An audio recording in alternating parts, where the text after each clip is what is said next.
ಭಕ್ತ್ಯಾ ಸ್ತುತ್ಯಾ ವಿರಕ್ತ್ಯಾ ಭಜದಮಲಜನೋನ್ನತ್ಯಭೂತ್ಯರ್ಪಕಾಯ ಕ್ಷಿತ್ಯಾಂ ಅತ್ಯಲ್ಪಭೃತ್ಯೇಷ್ವಪಿ ಕುಜನಕೃತೌದ್ಧತ್ಯಭೂತ್ಯಾಜಕಾಯ ಕರ್ತ್ರೇ ಧರ್ತ್ರೇ ಚ ಹರ್ತ್ರೇ ಹಯಮುಖಹರಯೇ ಮುತ್ರಪಾತ್ರೇ ನಮಸ್ತೆ ತಸ್ಮೈ ಕಸ್ಮೈಚಿದಸ್ಮನ್ಮನಸಿ ಧೃತಕಥಾ ವಿಸ್ಮೃತೌ ಸ್ಮಾರಕಾಯ ತಪೋ ವಿದ್ಯಾ ವಿರಕ್ತ್ಯಾದಿ ಸದ್ಗುಣೌಘಾಕರಾನಹಂ ವಾದಿರಾಜಗುರೋನ್ ವಂದೇ ಹಯಗ್ರೀವಪದಾಶ್ರಯಾನ್. ಹಿಂದೆ ಸಮವಾಯ ಸಂಬಂಧವನ್ನು ಹೇಳಲಿಕ್ಕೆ ಬರೋದಿಲ್ಲ. ಅಯುತ ಸಿದ್ಧವಾದವುಗಳಿಗೆ ಸಮವಾಯ ಸಂಬಂಧ ಅಂತ ಅವರು ಒಪ್ಪಿದ್ದಾರೆ. ಘಟ ಮತ್ತು ಘಟತ್ವಗಳು ಅಯುತ ಸಿದ್ಧಗಳಲ್ಲ. ಅಂದರೆ ಒಂದನ್ನು ಬಿಟ್ಟು ಒಂದಿರಬಾರದು. ಅಯುತ ಸಿದ್ಧ ಅಂತಂದರೆ ಒಂದನ್ನು ಬಿಟ್ಟು ಒಂದಿರಬಾರದು. ಘಟವನ್ನು ಬಿಟ್ಟು ಘಟತ್ವ ಇರಬಾರದು, ಘಟತ್ವವನ್ನು ಬಿಟ್ಟು ಘಟ ಇರಬಾರದು. ಆದರೆ ಪ್ರಳಯ ಕಾಲದಲ್ಲಿ ನಿತ್ಯವಾದ ಘಟತ್ವ ಇದೆ, ವ್ಯಾಪ್ತವಾದದ್ದು. ಆದ್ದರಿಂದ ಎಲ್ಲ ಕಡೆಯಲ್ಲೂ ಘಟತ್ವ ಇದೆ, ಪ್ರಳಯ ಕಾಲದಲ್ಲಿದೆ. ಆದರೆ ಧರ್ಮಿಯಾದ ಘಟ ಪ್ರಳಯ ಕಾಲದಲ್ಲಿ ಇಲ್ಲ. ಅದರಿಂದ ಘಟ ಮತ್ತು ಘಟತ್ವಗಳು ಅಯುತ ಸಿದ್ಧವಾಗಲಿಲ್ಲ. ಅವುಗಳಿಗೆ ಸಂಬಂಧ ಎಂಬತಕ್ಕಂಥದ್ದು ಇಲ್ಲ ಅಂತಾಯಿತು. ಹಾಗಾದರೆ ಎಲ್ಲಿ ಧರ್ಮಿ ಮತ್ತು ಧರ್ಮ, ಘಟತ್ವ ಅನ್ನೋದು ಧರ್ಮ, ಘಟ ಅನ್ನೋದು ಧರ್ಮಿ, ಧರ್ಮಿ ಮತ್ತು ಧರ್ಮಗಳಿಗೆ ಸಂಬಂಧ ಹೇಳಲಿಕ್ಕೆ ಬರಲ್ವೋ ಅದು ಜಾತಿ ಆಗಲಿಕ್ಕೆ ದೋಷ ಅಂತ ಹೇಳಿದ್ದಾರೆ. ಜಾತಿ ಅಂತ ಹೇಳಲಿಕ್ಕೆ ಕೆಲವು ದೋಷಗಳನ್ನು ಹೇಳಿದ್ದಾರೆ. ಈ ದೋಷಗಳಿರಬಾರ್ದು, ಈ ದೋಷಗಳಿಲ್ಲ ಅಂದರೆ ಜಾತಿ ಆಗುತ್ತೆ ಅಂತ. ವ್ಯಕ್ತೇರಭೇದ ತುಲ್ಯತ್ವಂ ಸಂಕರ ಅಥ ಅನವಸ್ಥಿತಿ ರೂಪಹಾನಿ ಅಸಂಬಂಧ ಜಾತಿಬಾಧಕ ಸಂಗ್ರಹ ಅಂತ ಈ 6 ದೋಷಗಳನ್ನು ಹೇಳಿದ್ದಾರೆ. ಪ್ರಕೃತದಲ್ಲಿ ಅಸಂಬಂಧ, ಘಟ ಮತ್ತು ಘಟತ್ವ ಇವುಗಳಿಗೆ ಸಂಬಂಧವನ್ನು ಹೇಳಲಿಕ್ಕೆ ಬರೋದಿಲ್ಲ. ಯಾವ ಸಂಬಂಧವನ್ನು ಹೇಳಬೇಕು? ಸಮವಾಯ ಸಂಬಂಧವನ್ನು ಹೇಳಬೇಕು. ಸಮವಾಯ ಸಂಬಂಧ ಯಾವ ಎರಡಕ್ಕೆ ಹೇಳಬಹುದು? ಧರ್ಮಗಳಿಗೆ. ಎಂತಹ ಧರ್ಮಗಳಿಗೆ? ಅಯುತ ಸಿದ್ಧವಾದ ಧರ್ಮಿಗಳಿಗೆ. ಅಯುತ ಸಿದ್ಧವಾದ ಧರ್ಮಿಗಳು ಅಂತಂದರೆ ಒಂದನ್ನು ಬಿಟ್ಟು ಒಂದಿರಬಾರದು. ಘಟತ್ವವನ್ನು ಬಿಟ್ಟು ಘಟ ಇರಬಾರ್ದು, ಘಟವನ್ನು ಬಿಟ್ಟು ಘಟತ್ವ ಇರಬಾರ್ದು. ಅವುಗಳಿಗೆ ಸಮವಾಯ ಸಂಬಂಧವನ್ನು ಹೇಳ್ಬೋದು. ಪ್ರಕೃತದಲ್ಲಿ ಘಟವನ್ನು ಬಿಟ್ಟು ಘಟತ್ವ ಇದೆ, ಘಟವನ್ನು ಬಿಟ್ಟು ಘಟತ್ವ ಇದೆ ಅಂತ ಅವ್ರು ಹೇಳಬೇಕಾಗುತ್ತೆ. ಏಕೆ? ಜಾತಿಯನ್ನು ನಿತ್ಯ ಅಂತ ಒಪ್ಪಿರೋದ್ರಿಂದ ಪ್ರಳಯ ಕಾಲದಲ್ಲಿ ನಿತ್ಯವಾದ ಘಟತ್ವ ಇದೆ, ಆಶ್ರಯವಾದಂತಹ ಘಟ ಇಲ್ಲ. ಅದರಿಂದ ಅಯುತ ಸಿದ್ಧವಾಗಲಿಲ್ಲ, ಸಂಬಂಧ ಹೇಳಲಿಕ್ಕೆ ಬರೋದಿಲ್ಲ. ಅದರಿಂದ ಘಟತ್ವವನ್ನು ಜಾತಿ ಅಂತ ಹೇಳಲಿಕ್ಕೆ ಬರೋದಿಲ್ಲ ಎಂಬುದಾಗಿ ಸಂಬಂಧ ಕೊಡದೇ ಇರೋದರಿಂದ ಘಟತ್ವ ಜಾತಿ ಆಗೋದಿಲ್ಲ ಅಂತ ದೋಷವನ್ನು ಹೇಳಿದ್ದಾರೆ. ವ್ಯಕ್ತೇರಭೇದ ಅಂತ ಅದೊಂದು ದೋಷ. ಘಟತ್ವ ಕಲಶತ್ವ ಇದು ಬೇರೆ ಬೇರೆ ಜಾತಿಗಳಲ್ಲ, ಒಂದೇ ಜಾತಿ. ಯಾಕೆ? ಘಟ ಮತ್ತು ಕಲಶ ಅಂದರೆ ಒಂದೇ, ವ್ಯಕ್ತಿಗಳಲ್ಲಿ ಭೇದ ಇಲ್ಲ. ಅದರಿಂದಾಗಿ ಅವು ಭಿನ್ನ ಜಾತಿಗಳಾಗೋದಿಲ್ಲ. ಘಟತ್ವ ಕಲಶತ್ವ ಅವರು ಜಾತಿ ಅಂತ ಒಪ್ಪಿದ್ದಾರೆ, ಭಿನ್ನ ಜಾತಿಗಳಲ್ಲ. ಆಮೇಲೆ ತುಲ್ಯತ್ವಂ ಸಮಾನವಾಗಿರ್ತಕ್ಕಂಥದ್ದು. ಯಾವುದು ಸಮಾನವಾಗಿದ್ದಾವೋ ಅವುಗಳಲ್ಲಿ ಜಾತಿಯನ್ನು ಒಪ್ಪಲಿಲ್ಲ ಅಂತ.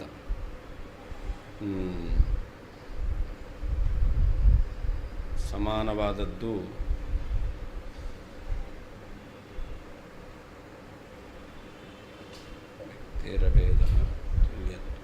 ಇದು ಯಾವುದು ಅಂತ ಹೇಳ್ತೇನೆ.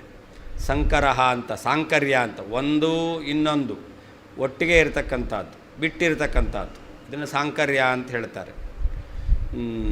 ಅದು ಕೂಡ ಜಾತಿಗೆ ದೋಷ ಎಂಬತಕ್ಕಂಥದ್ದು.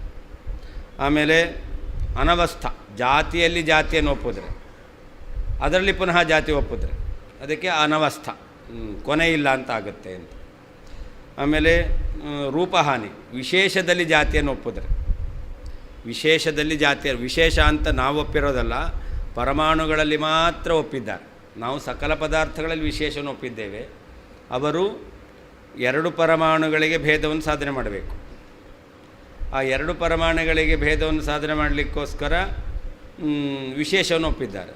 ವಿಶೇಷದಲ್ಲಿ ಜಾತಿಯನ್ನು ಒಪ್ಪಿಬಿಟ್ರೆ ಆವಾಗ ವಿಶೇಷವೇ ವ್ಯರ್ಥ ಆಗೋಗುತ್ತೆ, ಅಂದರೆ ವಿಶೇಷ ಸ್ವರೂಪವೇ ಇಲ್ಲ ಅಂತ ಆಗುತ್ತೆ. ಅದೊಂದು ಜಾತಿ ಬಾಧಕ. ಆಮೇಲೆ ಕೊನೆಯದು ಅಸಂಬಂಧ ಅಂತ. ಈ ರೀತಿಯಲ್ಲಿ 6 ರೀತಿಯಾದ ದೋಷವನ್ನು ಹೇಳಿದ್ದಾರೆ. ಪ್ರಕೃತದಲ್ಲಿ ಅಸಂಬಂಧ ಎಂಬತಕ್ಕಂಥದ್ದು ಜಾತಿ ಅಂತ ಒಪ್ಪಲಿಕ್ಕೆ ದೋಷ ಇದೆ. ಸಂಬಂಧ ಇಲ್ಲ ಅಂತ ಆಗುತ್ತೆ, ಇಲ್ಲದೇ ಇರುವಿಕೆ, ಅದು ದೋಷ. ಅಭಾವೇಶು ನ ಕಿಂಚಿತ್ತೇ ವಿಶೇಷೇಷು ನ ಕಿಂಚನ ಏಕಂ ನಿಯಾಮಕಂ ತಸ್ಮಾತ್ ತತೋನ್ಯತ್ರಾಪಿ ತದ್ವೃಥಾ. ಅನುಗತವಾದ ವ್ಯವಹಾರವನ್ನು ಕೂಡಿಸ್ಲಿಕ್ಕೋಸ್ಕರ ಜಾತಿ ಅಂತ ಹೇಳ್ತೀರ. ಆದರೆ ಜಾತಿಯನ್ನು ಒಪ್ಪದೇನೆ ನೀವು ಅನುಗತವಾದ ವ್ಯವಹಾರವನ್ನು ಒಪ್ಪಿದ್ದೀರ. ಒಂದು ಕಡೆಯಲ್ಲಿ ಜಾತಿಯನ್ನು ಒಪ್ಪದೇನೆ ಅನುಗತ ವ್ಯವಹಾರವನ್ನು ಕೂಡಿಸ್ತೀರಾ ಅಂತಾದರೆ, ಉಳಿದ ಕಡೆಯಲ್ಲೂ ಕೂಡ ಜಾತಿಯನ್ನು ಒಪ್ಪದೇನೆ ಅನುಗತ ವ್ಯವಹಾರವನ್ನು ಕೂಡಿಸ್ಲಿಕ್ಕೆ ಬರುತ್ತಲ್ಲ, ಎಲ್ಲಿ ಅಂತಂದರೆ ಅದಕ್ಕೆ ತೋರಿಸ್ತಾ ಇದ್ದಾರೆ. ಅಭಾವಗಳಲ್ಲಿ ಅವರು ಅನುಗತವಾಗಿರ್ತಕ್ಕಂತಹ ಜಾತಿಯನ್ನು ಒಪ್ಪಲಿಲ್ಲ. ಅಭಾವದಲ್ಲಿ ಅಭಾವತ್ವ ಎಂಬತಕ್ಕಂಥ ಜಾತಿಯನ್ನು ಒಪ್ಪಿಲ್ಲ. 3ರಲ್ಲಿ ಮಾತ್ರ ಜಾತಿ ಒಪ್ಪಿರೋದು: ದ್ರವ್ಯ, ಗುಣ, ಕರ್ಮ. ಸಾಮಾನ್ಯ, ವಿಶೇಷ, ಸಮವಾಯ, ಅಭಾವ. ಈ 4ರಲ್ಲಿ ತಾರ್ಕಿಕರು ಜಾತಿಯನ್ನು ಒಪ್ಪಿಲ್ಲ. 7 ಪದಾರ್ಥಗಳು ಅಂತ ಹೇಳ್ತಾರೆ. 7 ಪದಾರ್ಥಗಳಲ್ಲಿ 3ರಲ್ಲಿ ಮಾತ್ರ ಜಾತಿಯನ್ನು ಒಪ್ಪಿರೋದು. ಆದರೆ ಉಳಿದವುಗಳಲ್ಲಿ ಜಾತಿಯನ್ನು ಒಪ್ಪಲಿಲ್ಲ. ಅದರಿಂದ ಅಭಾವದಲ್ಲಿ ಅನೇಕ ಅನುಗತವಾದ ವ್ಯವಹಾರ ಇದೆ. ಘಟಾಭಾವ ಘಟಾಭಾವ ಘಟಾಭಾವ, ಅತ್ರ ಘಟಾಭಾವ ಅಸ್ತಿ, ಅತ್ರ ಘಟಾಭಾವ ಅಸ್ತಿ, ತತ್ರ ಘಟಾಭಾವ ಅಸ್ತಿ ಅಂತ ಈ ರೀತಿಯಲ್ಲಿ ಅನುಗತವಾದ ವ್ಯವಹಾರ ಇದೆ. ಅದಕ್ಕೆ ಕಾರಣವಾದ ಅಭಾವತ್ವ ಎಂಬತಕ್ಕಂಥ ಜಾತಿಯನ್ನು ಒಪ್ಪಿಲ್ಲ. ಹಾಗಾದರೆ ಅಭಾವೇಶು, ಅನೇಕ ಅಭಾವಗಳಲ್ಲಿ ಯಾವ ರೀತಿಯಲ್ಲಿ ಸಮಾನ ವ್ಯವಹಾರ ಇದ್ದರೂ ಕೂಡ, ಅನುಗತ ವ್ಯವಹಾರ ಇದ್ದರೂ ಕೂಡ ಜಾತಿಯನ್ನು ಒಪ್ಪದೇನೆ ಆ ವ್ಯವಹಾರವನ್ನು ನಿರ್ವಾಹ ಮಾಡ್ತೀರೋ, ಹಾಗೆ ವಿಶೇಷ, ಪರಮಾಣುವಿನಲ್ಲಿ ವಿಶೇಷ ಇದೆ. ಆ ವಿಶೇಷ ಈ ವಿಶೇಷ ಬೇರೆ, ಆದರೆ ಅಲ್ಲಿಯೂ ಅನುಗತ ವ್ಯವಹಾರ ಇದೆ. ಅಯಂ ಪರಮಾಣು ವಿಶೇಷ, ಅಯಂ ಪರಮಾಣು ವಿಶೇಷ. ಹಾಗಾದರೆ ಅಲ್ಲಿ ವಿಶೇಷತ್ವ ರೂಪವಾದ ಜಾತಿಯನ್ನು ಒಪ್ಪದೇನೆ ಯಾವ ರೀತಿಯಲ್ಲಿ ಅನುಗತ ವ್ಯವಹಾರವನ್ನು ಕೂಡಿಸ್ತೀರೋ, ಹಾಗೆ ಅಯಂಘಟಃ ಅಯಂಘಟಃ ಎಂಬತಕ್ಕಂತಹ ಅನುಗತವಾದ ವ್ಯವಹಾರ ಇದ್ದರೂ ಕೂಡ ಅಲ್ಲಿ ಜಾತಿಯನ್ನು ಒಪ್ಪಬೇಕಾಗಿಲ್ಲ. ಒಂದು ಕಡೆಯಲ್ಲಿ ಜಾತಿ ಇಲ್ಲದೆ ವ್ಯವಹಾರ ಕೊಡೋದರಿಂದ ಉಳಿದ ಕಡೆಯಲ್ಲೂ ಕೂಡ ಜಾತಿ ಇಲ್ಲದೇನೆ ವ್ಯವಹಾರವನ್ನು ಮಾಡಲಿಕ್ಕೆ ಬರುತ್ತೆ. ಅಭಾವೇಶು, ಅನೇಕ ಅಭಾವ ಪದಾರ್ಥಗಳಲ್ಲಿ ಕಿಂಚಿತ್ ಯಾವುದು ನಿಯಾಮಕಂ, ನಿಯಾಮಕವು ನ ಇರುವುದಿಲ್ಲ. ಯಾವುದು ಅಂದರೆ ಜಾತಿಯು ನಿಯಾಮಕವಾಗಿರುವುದಿಲ್ಲ. ವಿಶೇಷೇಷು, ಅನೇಕ ವಿಶೇಷಗಳಲ್ಲಿ ಕಿಂಚನ ಯಾವುದೇ ಏಕಂ ನಿಯಾಮಕಂ, ಒಂದು ನಿಯಾಮಕವಾದ ಜಾತಿಯು ನ ಇರುವುದಿಲ್ಲ. ತಸ್ಮಾತ್, ಆದ್ದರಿಂದ, ತತಃ ಅಭಾವ ಮತ್ತು ವಿಶೇಷ ಪದಾರ್ಥಗಳಲ್ಲಿರುವಂತೆ ಅನ್ಯತ್ರಾಪಿ ಬೇರೆಗಳಲ್ಲಿಯೂ ಕೂಡ ತತ್ ಆ ನಿಯಾಮಕಿದೆ ಎಂಬತಕ್ಕಂಥದ್ದು ವೃಥಾ, ವ್ಯರ್ಥವು. ಅಭಾವೇಶು, ಅನೇಕ ಅಭಾವ ಪದಾರ್ಥಗಳಲ್ಲಿ ಕಿಂಚಿತ್ ಯಾವುದು ನಿಯಾಮಕಂ, ನಿಯಾಮಕವು ನಿಯಾಮಕವಾದ ಜಾತಿಯು ನ ಇರುವುದಿಲ್ಲ. ವಿಶೇಷೇಷು, ವಿಶೇಷಗಳಲ್ಲಿಯೂ ಕಿಂಚನ ಯಾವುದೇ ಏಕಂ ಒಂದು ನಿಯಾಮಕಂ, ನಿಯಾಮಕವಾದ ಜಾತಿಯು ನ ಇರುವುದಿಲ್ಲ. ತಸ್ಮಾತ್, ಆದ್ದರಿಂದ, ತತಃ ಅಭಾವ ವಿಶೇಷ ಇವುಗಳಿಗಿಂತ ಅನ್ಯತ್ರಾಪಿ ಬೇರೆ ಕಡೆಯಲ್ಲಿಯೂ ಕೂಡ ತತ್ ನಿಯಾಮಕವಾದ ಜಾತಿ ಎಂಬತಕ್ಕಂಥದ್ದು ವೃಥಾ, ವ್ಯರ್ಥವು. ಸ್ಥಳಾಂತರೇಶ್ವಪಿ ವ್ಯಭಿಚಾರಮಾಹ, ಬೇರೆ ಸ್ಥಳಗಳಲ್ಲಿಯೂ ಜಾತಿ ಇಲ್ಲದೇನೆ ಅನುಗತ ವ್ಯವಹಾರ ಕೂಡುತ್ತೆ. ಅನುಗತ ವ್ಯವಹಾರಕ್ಕೆ ಜಾತಿಯೇ ಬೇಕು ಎಂಬತಕ್ಕಂಥ ನಿಯಮಕ್ಕೆ ವ್ಯಭಿಚಾರವನ್ನು ತೋರಿಸ್ತಾ ಇದ್ದಾರೆ. ಅಭಾವೇಶು ಇತಿ ಬಹುಕೃದ್ಬಹುತಾ ವ್ಯಾಪ್ತಃ ತಚ್ಛೂನ್ಯೋ ಯಾಚತೆ ಹಿತಾಂ ಏಕಃ ಕುಟಾರೋ ಯತ್ಕಾರ್ಯ ಲಕ್ಷ್ಯೇ ವ್ಯಾಪಾರ ಲಕ್ಷವಾನ್. ಅವ್ರು ಹೇಳ್ತಾರೆ, ಅನೇಕ ವ್ಯವಹಾರ ಎಂಬತಕ್ಕಂಥದ್ದು ಕೂಡಬೇಕು. ಅನೇಕರು ಅನೇಕ ವ್ಯವಹಾರವನ್ನು ಒಪ್ಪಬೇಕು ಅಂತಾದರೆ ಆವಾಗ ಜಾತಿ ಎಂಬತಕ್ಕಂಥದ್ದೇನು ಹೇಳ್ತೀರಲ್ಲ, ಅದು ಅನೇಕವೇ ಇರಬೇಕು. ಧರ್ಮ ಎಂಬತಕ್ಕಂಥದ್ದು ಅನೇಕ ಇರತಕ್ಕಂಥದ್ದೇ ಅದು ನ್ಯಾಯ ಅಂತ. ಅದರಿಂದ ಒಂದು ಧರ್ಮವನ್ನಿಟ್ಟುಕೊಂಡು ಅನೇಕ ವ್ಯವಹಾರವನ್ನು ಹೇಳ್ತೇವೆ ಅಂತಂದರೆ ಅದು ಸರಿಯೇ ಅಲ್ಲ. ಯಾಕೆ? ಬಹುಕೃತ್ ಬಹುತಾ ವ್ಯಾಪ್ತಃ ಅಂತ. ನೋಡಿ, ಒಂದೊಂದು ಕಾರ್ಯಗಳಿಗೆ ಒಬ್ಬೊಬ್ಬರು ಕಾರಣ. ಘಟ ಆಗಬೇಕಾದ್ರೆ ಯಾರು ಮಾಡಬೇಕು? ಕುಲಾಲ. ಅದೇ ಪಟವನ್ನು ಮಾಡ್ತಕ್ಕಂಥವನು ಅವನು ಕುವಿಂದ ಅಂತ ಕರೀತಾರೆ. ಕುಲಾಲ ಘಟವನ್ನು ಮಾಡುವವನು, ಕುವಿಂದ ಅವನು ಪಟವನ್ನು ಮಾಡುವವನು, ಇನ್ನು ಪಾಕವನ್ನು ಮಾಡುವವನು ಪಾಚಕ. ಈ ರೀತಿಯಲ್ಲಿ ಒಂದೊಂದು ಕರ್ಮಗಳನ್ನು ಮಾಡ್ತಕ್ಕಂಥವರು ಒಬ್ಬೊಬ್ಬರು ಎಂಬುದಾಗಿ ಬಹುತಾ ವ್ಯಾಪ್ತಃ, ಅವರು ಬಹುತ್ವದಿಂದ ಕೂಡಿದ್ದಾರೆ. ಅಂದರೆ ಬೇರೆ ಬೇರೆ ವ್ಯಕ್ತಿಗಳು ಇದ್ದಾರೆ. ಅದರಿಂದ ತಚ್ಛೂನ್ಯ ಯಾಚತೆ ಹಿತ ಅಂತಂದರೆ, ಒಂದು ವೇಳೆ ಎಲ್ಲಿ ಕಾರಣ ಅನೇಕ ಇಲ್ಲವು, ನೋಡಿ ಕಾರ್ಯ ಅನೇಕ, ಘಟ ಪಟ ಪಾಕ ಮೊದಲಾದ ಕಾರ್ಯಗಳು ಬೇರೆ, ಅದರಿಂದ ಕಾರಣ ಕುಲಾಲ ಕುವಿಂದ ಪಾಚಕ ಅನೇಕ ಇದ್ದಾರೆ ಅಂತಾಯಿತು. ಆದರೆ ಎಲ್ಲಿ ಒಂದೇ ಕರ್ತೃ ಅವನು ಅನೇಕ ಘಟವನ್ನು ಮಾಡ್ತಾನೆ, ಅಥವಾ ಒಂದೇ ಸಾಧನ ಅದು ಅನೇಕ ಕಾರ್ಯಗಳನ್ನು ಮಾಡುತ್ತೆ.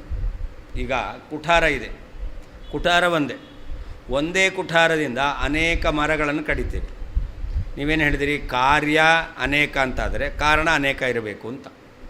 ಅಲ್ಲಿ ಘಟ ಪಟ ಪಾಕ ಇವುಗಳಲ್ಲೆಲ್ಲ ಸರಿ, ಕಾರ್ಯವೂ ಅನೇಕ, ಕಾರಣ ಕುಲಾಲ ಕುವಿಂದ ಪಾಚಕ ಅಂತ ಬೇರೆ ಇದ್ದಾರೆ. ಇಲ್ಲಿ ನೋಡಿ, ಕಾರ್ಯ ವೃಕ್ಷಚ್ಛೇದನ, ಕಾರಣ ಕುಠಾರ. ಕಾರ್ಯ ವೃಕ್ಷಚ್ಛೇದನ ಅನೇಕ ಇದೆ, ವೃಕ್ಷಚ್ಛೇದ. ಕಾರಣ ಕುಠಾರ ಒಂದೇ. ಹಾಗಾದರೆ ಒಂದು ಕುಠಾರದಿಂದ ಅನೇಕ ವೃಕ್ಷಚ್ಛೇದ ಆಗುತ್ತೋ ಇಲ್ವೋ? ಹಾಗಾದರೆ ಒಂದು ಜಾತಿಯಿಂದ ಅನೇಕ ವ್ಯವಹಾರ ಮಾಡ್ಬೋದಲ್ಲ ಅಂತ ಪ್ರಶ್ನೆ ಬಂದರೆ ಅದಕ್ಕೆ ಹೇಳ್ತಾರೆ, ಎಲ್ಲಿ ಕಾರಣ ಒಂದಾಗಿರುತ್ತೋ, ಕಾರ್ಯ ಅನೇಕ ಇದೆಯೋ, ಅಲ್ಲಿ ವ್ಯಾಪಾರ ಅನೇಕ ಇರುತ್ತೆ. ಒಂದೇ ವ್ಯಾಪಾರದಿಂದ ಕೊಡಲಿ ಇದೆ, ಆ ಕೊಡಲಿಯ ಉದ್ಯಮನ ನಿಪತನ ಎತ್ತಿ ಹೊಡಿಬೇಕಲ್ಲ, ಅದು ಒಂದೇ ಎತ್ತಿ ಹೊಡೆದಿಂದ ಎಲ್ಲ ಮರ ನಾಶ ಆಗುತ್ತಾ? ಇಲ್ಲ. ಹಾಗಾದರೆ ಎಲ್ಲಿ ಒಂದು ಕಾರಣದಿಂದ ಅನೇಕ ಕಾರ್ಯಗಳಾಗುತ್ತೋ ಅಲ್ಲಿ ಕಾರಣ ಒಂದಾಗಿದ್ದರೂ ಕೂಡ ವ್ಯಾಪಾರ ಅದು ಅನೇಕ ಇರುತ್ತೆ. ಕುಠಾರದಿಂದ ಅನೇಕ ಮರಗಳನ್ನು ಕಡಿಯಬಹುದಾದರೂ ಆ ಕುಠಾರದಿಂದ ಅನೇಕ ಮರಗಳನ್ನು ಕಡಿಬೇಕಾದರೆ ಅನೇಕ ಬಾರಿ ಅವನು ಎತ್ತಿ ಹೊಡೆಯಬೇಕು. ಆ ಎತ್ತಿ ಹೊಡೆಯೋದು ಅಂತಿದೆಯಲ್ಲ, ಅದನ್ನೇ ವ್ಯಾಪಾರ ಅಂತ ಕರೀತಾರೆ.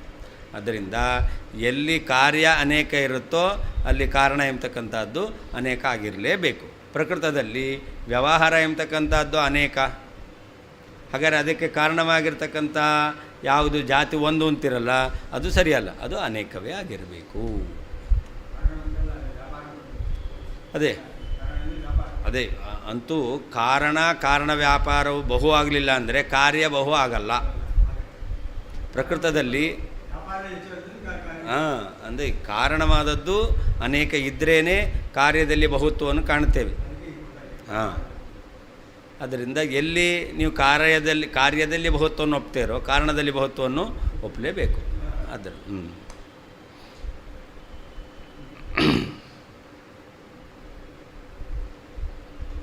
ಬಹುಕೃತ್ ಘಟ ಪಟ, ಪಾಕ ಮೊದಲಾದಂತಹ ಅನೇಕ ಕಾರ್ಯಗಳಿಗೆ ಕಾರಣರಾಗಿರತಕ್ಕಂತಹ ಕುಲಾಲ, ಕುವಿಂದ, ಪಾಚಕ ಮೊದಲಾದವರು ಬಹುತಾ ವ್ಯಾಪ್ತಃ ಬಹುತ್ವದಿಂದ ಕೂಡಿದವರಾಗಿದ್ದಾರೆ. ಅರ್ಥಾತ್ ಕಾರಣರಾದವರು ಅನೇಕರಿದ್ದಾರೆ.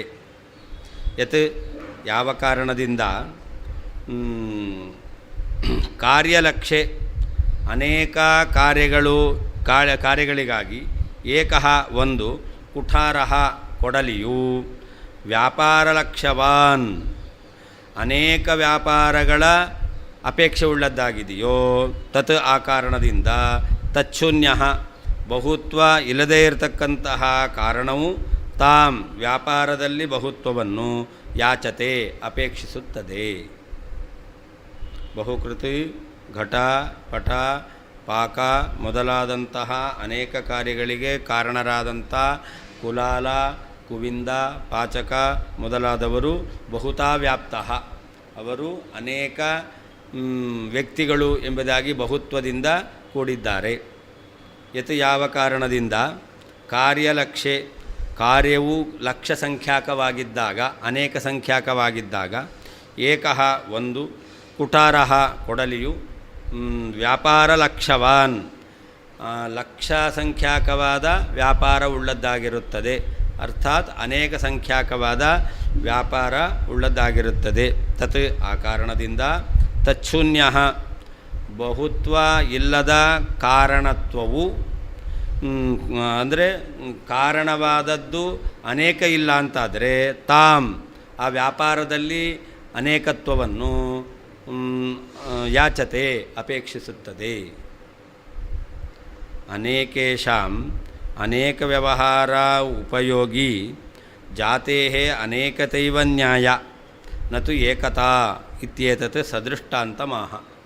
ಅನೇಕರು ಅನೇಕ ವ್ಯವಹಾರವನ್ನು ಮಾಡುತ್ತಾರೆ. ಅನೇಕರ ಅನೇಕ ವಿಧವಾದ ವ್ಯವಹಾರಕ್ಕೆ ಉಪಯೋಗಿಯಾದದ್ದು ಅನೇಕ ಜಾತಿಯೇ ಆಗಬೇಕು. ನ್ಯಾಯ ಯಾಕೆ ಪಾಕ, ಘಟ, ಪಟ ಎಂಬತಕ್ಕಂಥ ಅನೇಕ ಕಾರ್ಯಗಳಾಗಬೇಕಾದರೆ ಕಾರಣ ಅನೇಕ, ಕುಲಾಲ, ಕುವಿಂದ, ಪಾಚಕ ಅಂತಿದ್ದಾರೆ. ಹಾಗೆ ಇಲ್ಲಿಯೂ ಕೂಡ ಅನೇಕರು ಅನೇಕ ವಿಧವಾದ ವ್ಯಾಪಾರವನ್ನು ಮಾಡ್ತಾ ಇದ್ದಾರೆ, ವ್ಯವಹಾರವನ್ನು ಮಾಡ್ತಾ ಇದ್ದಾರೆ ಅಂತಂದರೆ ಅದಕ್ಕೆ ಕಾರಣವಾದದ್ದು ಅನೇಕವೇ ಇರಬೇಕು, ಒಂದಲ್ಲ ಅನ್ನೋದನ್ನು ನತು ಏಕತ ಒಂದು ಸರಿಯಲ್ಲ ಎಂಬತಕ್ಕಂಥದ್ದನ್ನು ಸದೃಷ್ಟಾಂತ ದೃಷ್ಟಾಂತ ಸಹಿತವಾಗಿ ಹೇಳ್ತಾ ಇದ್ದಾರೆ. ಬಹುಕೃತ್ ಘಟಪಟಾದಿ ಬಹುಕಾರ್ಯಕೃತಿ ಬಹುಕೃತು ಅಂತಿದೆ ಶ್ಲೋಕದಲ್ಲಿ. ಅದಕ್ಕೆ ಘಟ, ಪಟ ಮೊದಲಾದ ಅನೇಕ ಕಾರ್ಯಗಳನ್ನು ಮಾಡುವವರು ಯಾರವರು? ಕುಲಾಲ ಕುವಿಂದಾದಿಹಿ.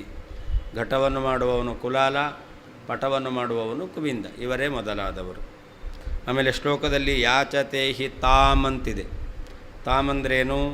ಅದಕ್ಕೆ ಬಹುತಾಂ, ಕಾರ್ಯವು ಅನೇಕ ಇದ್ದಾಗ ಕಾರಣವು ಬಹು ಆಗಿರಬೇಕು ಅಂದರೆ ಬತಾಂ ಬಹುತ್ವವನ್ನು ಅಂತರ್ಥ. ಆಮೇಲೆ ಏಕಕ್ಕುಟಾರೋ ಯತ್ಕಾರ್ಯ ಲಕ್ಷ್ಯ ವ್ಯಾಪಾರ ಲಕ್ಷವಾನಂತಿದೆ. ಅದಕ್ಕೆ ವ್ಯಾಪಾರ ಲಕ್ಷವನೆಂದರೆ ದಾರು ಸಂಯೋಗಾಖ್ಯ ವ್ಯಾಪಾರ ಲಕ್ಷವಾನ್. ಕೊಡಲಿಗೂ ಮರಕ್ಕೂ ಸಂಯೋಗ ಆಗಬೇಕು. 1000 ಮರಗಳು ತುಂಡಾಗಬೇಕು ಅಂತಾದರೆ ಇವನು 1000 ಬಾರಿ ಆ ಮರಗಳಿಗೆ ಕೊಡಲಿಯಿಂದ ಸಂಬಂಧವನ್ನು ಮಾಡಿಸಬೇಕು. ಆ ಕೊಡಲಿಗೂ ಮತ್ತು ಮರಕ್ಕೂ ಆಗತಕ್ಕಂಥ ಸಂಬಂಧ ಇದೆಯಲ್ಲ ಅದು ವ್ಯಾಪಾರ. ಅದು ಅನೇಕ ಸಂಖ್ಯಾಕವಾದ ತಿಥಿ.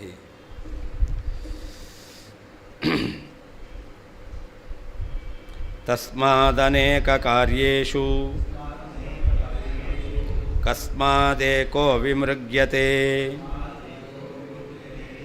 ತತ್ತದ್ವ್ಯಕ್ತ್ಯನ್ವಯೀ ಸೋಪಿ ತತ್ತತ್ಕರ್ತ ಯತೋಂತತಃ. ಅದರಿಂದ ಅನೇಕ ಕಾರ್ಯಗಳಿಗೆ ಅನೇಕ ಕಾರಣ ಇರಲೇಬೇಕು. ಹಾಗಿರಬೇಕಾದ್ರೆ ನೀನು ಒಂದೇ ವ್ಯವಹಾರಕ್ಕೆ ಅನೇಕ ವ್ಯವಹಾರಗಳಿಗೆ ಒಂದು ಕಾರಣ ಅಂತ ಯಾಕೆ ಹೇಳ್ತೀಯಾ ಅಂತ. ತಸ್ಮಾದ್ ಅನೇಕ ಕಾರ್ಯೇಷು ಕಸ್ಮಾದ್ ಏಕೋ ವಿಮೃಗ್ಯತೆ. ಅನೇಕ ಕಾರ್ಯಗಳಿದೆ ಅಂತಾದರೆ ಕಾರಣ ಅನೇಕ ಆಗಿರಲೇಬೇಕು. ಅನೇಕ ವ್ಯವಹಾರ ಇದೆ ಅಂತಾದರೆ ಅದಕ್ಕೆ ಕಾರಣವಾದದ್ದು ಅನೇಕ ಇರಲೇಬೇಕು. ಹಾಗಿರಬೇಕಾದ್ರೆ ಒಂದು ಅಂತ ನೀನು ಯಾಕೆ ಅದನ್ನು ಹುಡುಕಾಡ್ತೀಯಾ? ಒಂದು ಜಾತಿಯನ್ನು ಯಾಕೆ ಒಪ್ಪಬೇಕು ಅಂತ. ಅದರಿಂದ ಏನಾಯಿತು? ತತ್ತದ್ವ್ಯಕ್ತ್ಯನ್ವಯೀ ಸೋಪಿ ಅಂತ. ಯಾವ ಈ ಘಟತ್ವ ಪಟತ್ವ ಎಂಬತಕ್ಕಂಥದ್ದಿದೆಯಲ್ಲ, ಅದು ಘಟಪಟಗಳ ಜೊತೆಯಲ್ಲಿ ಸಂಬಂಧವುಳ್ಳದ್ದಾಗಿದೆ. ಘಟಪಟ ಬೇರೆ ತಾನೇ, ಅವಾಗ ಅದರಲ್ಲಿರ್ತಕ್ಕಂಥ ಘಟತ್ವ ಪಟತ್ವಗಳು ಕೂಡ ಅದು ಭಿನ್ನವಾಗಿಯೇ ಇರಬೇಕು. ಆಯಾ ವ್ಯಕ್ತಿಗಳಲ್ಲಿರ್ತಕ್ಕಂಥ ಧರ್ಮ ಅದು ಕೂಡ ಭಿನ್ನ ಭಿನ್ನವಾಗಿಯೇ ಇರಬೇಕು ಅಂತ. ಆದ್ದರಿಂದ ಕೊನೆಯಲ್ಲೇನಾಯಿತು?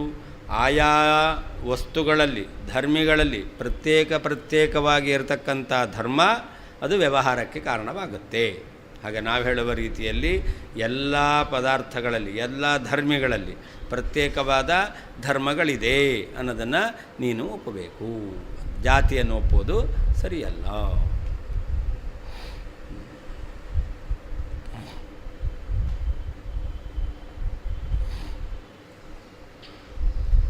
ಯತಃ ಯಾವ ಕಾರಣದಿಂದ ಅಂತತಃ ಕೊನೆಗಾದರೂ ತತ್ತದ್ವ್ಯಕ್ತ್ಯನ್ವಯೀ ಆಯಾ ಘಟಾದಿಗಳೆಂಬಂತಹ ಆಧಾರಭೂತವಾಗಿರತಕ್ಕಂತಹ ವ್ಯಕ್ತಿಯ ಸಂಬಂಧವುಳ್ಳದ್ದಾಗಿದೆಯೋ ಸಹ ಅಪಿ ಆ ಜಾತಿಯೂ ಕೂಡ ತತ್ತತ್ಕರ್ತ ಆಯಾ ವ್ಯವಹಾರಗಳಿಗೆ ಕಾರಣವಾಗುತ್ತದೋ ತಸ್ಮಾತ್ ಆ ಕಾರಣದಿಂದ ಅನೇಕ ಕಾರ್ಯೇಷು ಭಿನ್ನ ಭಿನ್ನ ಕಾರ್ಯಗಳಿಗಾಗಿ ಏಕಃ ಒಂದೇ ಕಾರಣವು ಎಂಬುದಾಗಿ ಕಸ್ಮಾತ್ ಯಾವ ಕಾರಣದಿಂದ ವಿಮೃಗ್ಯತೆ ಹುಡುಕಲ್ಪಡುತ್ತಾ ಇದೆ. ಯತಃ ಯಾವ ಕಾರಣದಿಂದ ಅಂತತಃ ಕೊನೆಗೂ ಕೂಡ ತತ್ತದ್ವ್ಯಕ್ತ್ಯನ್ವಯೀ ಆಯಾ ಘಟಾದಿಗಳೆಂಬಂತಹ ಆಧಾರಭೂತವಾದ ವ್ಯಕ್ತಿಯ ಸಂಬಂಧದಿಂದಲೇ ಸೋಪಿ ಆ ಜಾತಿಯೂ ಕೂಡ ತತ್ತತ್ಕರ್ತ ಅನೇಕ ವ್ಯವಹಾರಗಳಿಗೆ ಕಾರಣವಾಗುತ್ತದೋ ತಸ್ಮಾತ್ ಆ ಕಾರಣದಿಂದ ಅನೇಕ ಕಾರ್ಯೇಷು ಭಿನ್ನ ಭಿನ್ನ ಕಾರ್ಯಗಳಿಗಾಗಿ ಏಕಃ ಒಂದು ಕಾರಣವು ಕಸ್ಮಾತ್ ಯಾವ ಕಾರಣದಿಂದ ವಿಮೃಗ್ಯತೆ ಹುಡುಕಲ್ಪಡ್ತಾ ಇದೆ. ತತ್ತದ್ವ್ಯಕ್ತ್ಯನ್ವಯಿ ಅಂತಿದೆ ಅಲ್ಲಿ ಶ್ಲೋಕದಲ್ಲಿ. ಅದಕ್ಕೆ ಹೇಳ್ತಾರೆ ತತ್ತದ್ವ್ಯಕ್ತ್ಯಾಧಾರತಾಖ್ಯ ಭಿನ್ನ ಭಿನ್ನ ಸ್ವರೂಪ ಸಂಬಂಧ ರೂಪ ಅನ್ವಯವಾನ್ ಅಂತರ್ಥ. ವ್ಯಕ್ತ್ಯನ್ವಯಿ ಅಂತಂದರೆ ಆಯಾ ವ್ಯಕ್ತಿಗಳೆಂಬಂಥ ಘಟಪಟ ಮೊದಲಾಗಿರ್ತಕ್ಕಂತಹ ವ್ಯಕ್ತಿಗಳಿ ತತ್ತದ್ವ್ಯಕ್ತ್ಯಾಧಾರತಾಖ್ಯ ಆಧಾರವಾಗಿರ್ತಕ್ಕಂಥದ್ದು. ಘಟತ್ವಕ್ಕೆ ಆಧಾರವಾದದ್ದು ಘಟ, ಪಟತ್ವಕ್ಕೆ ಆಧಾರವಾದದ್ದು ಪಟ. ಹಾಗಾದರೆ ಆಧಾರತ ಎಂಬತಕ್ಕಂತಹ ಭಿನ್ನ ಭಿನ್ನವಾಗಿರ್ತಕ್ಕಂಥ ಸ್ವರೂಪ, ಆ ಸ್ವರೂಪ ಸಂಬಂಧ ರೂಪ ಅನ್ವಯವ ಆ ವಸ್ತುಗಳೆಂಬತಕ್ಕಂಥವುಗಳ ಸಂಬಂಧ ಉಳ್ಳದ್ದು ಎಂಬುದಾಗಿ ಅರ್ಥ. ಸೋಪಿ ಅಂತಿದೆ ಅಲ್ಲಿ. ಸೋಪಿ ತತ್ತತ್ಕರ್ತ ಅಂತ. ಸೋಪಿ ಅಂದರೆ ಜಾತಿ ಪದಾರ್ಥೋಪಿ, ಜಾತಿ ಎಂಬತಕ್ಕಂಥ ಪದಾರ್ಥವೂ ಕೂಡ ಅದು ಅನೇಕವೇ ಆಗಿರಬೇಕು ಅಂತ. ಅದು ಒಂದು ಅಂತ ಯಾಕೆ ಹೇಳ್ತೀಯಾ? ಅತೋ ಧರ್ಮಸ್ಯ ಧರ್ಮೈಕ್ಯೇ ಧರ್ಮಿಣಾಂ ಚೈಕತಾ ಭವೇತ್ ಇತ್ಯಾದಿ ದೋಷೇ ದೂಷ್ಯಂ ನ ಪೋಷ್ಯಮೇವಾಖಿಲೈರ್ಬುಧೈಃ. ಆದ್ದರಿಂದ ಧರ್ಮಕ್ಕೆ ಧರ್ಮಿಯಿಂದ ಅಭೇದವನ್ನು ಒಪ್ಪಿದರೆ ಧರ್ಮಿಗಳು ಪರಸ್ಪರ ಒಂದಾಗಬೇಕಾಗತ್ತೆ ಅಂತ ಅವರು ಆಕ್ಷೇಪ ಮಾಡಿದರು. ಪ್ರಾರಂಭ ಆದದ್ದಿವತ್ತು ಬೆಳಿಗ್ಗೆ ಹೇಗೆ ಪಾಠ ಪ್ರಾರಂಭ ಆಗಿದ್ದು ಘಟತ್ವ ಮತ್ತು ಘಟ. ನಾವು ಘಟತ್ವ ಘಟಗಳಿಗೆ ಅಭೇದವನ್ನು ಹೇಳುವವರು, ಧರ್ಮಿಗಳಿಗೆ ಅಭೇದವನ್ನು ಹೇಳುವವರು. ತಾರ್ಕಿಕರು ಧರ್ಮಿಗಳಿಗೆ ಭೇದವನ್ನು ಹೇಳ್ತಾರೆ. ನಾವು ಧರ್ಮಿಗಳಿಗೆ ಅಭೇದವನ್ನು ಹೇಳ್ತೇವೆ, ಅವರು ಭೇದವನ್ನು ಹೇಳ್ತಾರೆ. ಅಂದರೆ ಘಟದಲ್ಲಿ ಘಟತ್ವ ಎಂಬತಕ್ಕಂಥ ಜಾತಿ ಇದೆ. ಘಟದಲ್ಲಿರುವ ಘಟತ್ವಕ್ಕೂ ಘಟಕ್ಕೂ ಅಭೇದ. ಇನ್ನೊಂದು ಘಟ ಇದೆ, ಆ ಇನ್ನೊಂದು ಘಟದಲ್ಲಿಯೂ ಘಟತ್ವ ಇದೆ, ಅಲ್ಲಿಯೂ ಘಟತ್ವಕ್ಕೂ ಘಟಕ್ಕೂ ಅಭೇದ. ಹಾಗಾದರೆ ಈ ಪುಸ್ತಕದಲ್ಲಿರುವ ಪುಸ್ತಕತ್ವ, ಈ ಘಟದಲ್ಲಿರುವ ಘಟತ್ವ, ಈ ಪುಸ್ತಕದಲ್ಲಿರುವ ಪುಸ್ತಕತ್ವ, ಈ ಘಟದಲ್ಲಿರುವ ಘಟತ್ವ, ಈ ಘಟತ್ವಕ್ಕೂ ಘಟಕ್ಕೂ ಅಭೇದ, ಇಲ್ಲಿರುವ ಘಟತ್ವಕ್ಕೂ ಘಟಕ್ಕೂ ಅಭೇದ, ಇಲ್ಲಿರುವ ಪುಸ್ತಕತ್ವಕ್ಕೂ ಪುಸ್ತಕವೂ ಅಭೇದ, ಇಲ್ಲಿರುವ ಪುಸ್ತಕತ್ವಕ್ಕೂ ಪುಸ್ತಕವೂ ಅಭೇದ. ಅದರಿಂದ ಪುಸ್ತಕಕ್ಕೂ ಅಭೇದ ಇದ್ದರೆ ಎರಡು ಪುಸ್ತಕ ಒಂದಾಗಲಿ ಅಂತ ಅವರು ಆಕ್ಷೇಪ ಮಾಡಿದರು. ಅದಕ್ಕೆ ಹೇಳ್ತಾ ಇದ್ದಾರೆ, ಅತಃ ಧರ್ಮಸ್ಯ ಧರ್ಮೈಕ್ಯೆ ಧರ್ಮಿಣಾಂಚ ಏಕತಾ ಭವೇತ್ ಇತ್ಯಾದಿ ದೋಷೈ ದುಷ್ಯಂನ.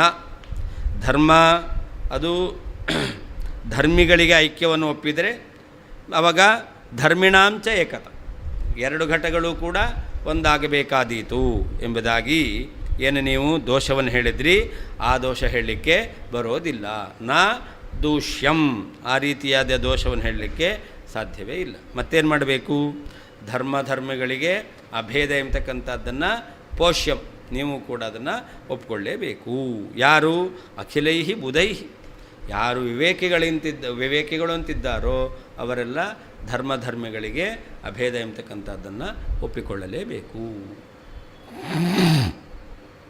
ಅತಃ ಜಾತಿಗಳ ಐಕ್ಯ ಅಂದರೆ ಒಂದೇ ಜಾತಿ ಎಂಬತಕ್ಕಂಥದ್ದನ್ನು ಖಂಡನೆ ಮಾಡಿರುವುದರಿಂದ ಧರ್ಮಕ್ಕೆ ಧರ್ಮೈಕ್ಯ, ಧರ್ಮಿಯಿಂದ ಅಭೇದವನ್ನು ಹೇಳಿದರೆ ಆವಾಗ ಧರ್ಮಿಣಾಂ, ಧರ್ಮವುಳ್ಳುವ ಪದಾರ್ಥಗಳಿಗೂ ಕೂಡ ಏಕತಾ ಭವೇತ್, ಐಕ್ಯ ಎಂಬತಕ್ಕಂಥದ್ದು ಬರಬೇಕಾದೀತು. ಇತ್ಯಾದಿ ದೋಷೈ, ಇದೇ ಮೊದಲಾಗಿರ್ತಕ್ಕಂಥ ದೋಷಗಳಿಂದ ನಮ್ಮ ಸಿದ್ಧಾಂತವು ನ ದೂಷ್ಯಂ, ದೂಷಿಸಲಿಕ್ಕೆ ಯೋಗ್ಯವಾದದ್ದಲ್ಲ. ಮತ್ತು ಅಖಿಲೈಹಿ ಬುಧೈಹಿ, ಎಲ್ಲ ಪಂಡಿತರಿಂದ ಪೋಷ್ಯಮೇವ, ಅದನ್ನು ಪೋಷಿಸಲೇಬೇಕು, ಪೋಷಿಸಲ್ಪಡತಕ್ಕದ್ದು. ಅತಃ ಜಾತಿ ಒಂದು ಎಂಬತಕ್ಕಂಥದ್ದನ್ನು ನಿರಾಕರಣೆ ಮಾಡಿರುವುದರಿಂದ ಧರ್ಮಕ್ಕೆ ಧರ್ಮ್ಯೈಕ್ಯ, ಧರ್ಮಿಯಿಂದ ಅಭೇದವನ್ನು ಒಪ್ಪಿದರೆ ಧರ್ಮಿಣಾಮಪಿ, ಧರ್ಮಿಗಳಿಗೂ ಕೂಡ ಏಕತಾ ಭವೇತ್, ಐಕ್ಯ ಬರಬೇಕಾಗೀತು. ಇತಿ, ಈ ರೀತಿಯಾಗಿ ಇತ್ಯಾದಿ ದೋಷೈ, ಮೊದಲಾದ ದೋಷಗಳಿಂದ ದುಷ್ಯಂನ, ಸಿದ್ಧಾಂತಕ್ಕೆ ದೋಷ ಹೇಳತಕ್ಕಂಥದ್ದು ಸರಿಯಲ್ಲ, ದೋಷ ಹೇಳಲು ಬರುವುದಿಲ್ಲ. ಅಖಿಲೈಹಿ ಬುಧೈಹಿ, ಎಲ್ಲ ಜ್ಞಾನಿಗಳಿಂದ ಪೋಷ್ಯಂ, ಧರ್ಮಿಗಳಿಗೆ ಅಭೇದ ಇದೆ ಎಂಬತಕ್ಕಂತಹ ಪ್ರಮೇಯವು ಸ್ವೀಕಾರ ಮಾಡಲ್ಪಡ್ತಕ್ಕದ್ದು, ಪೋಷಿಸಬೇಕು.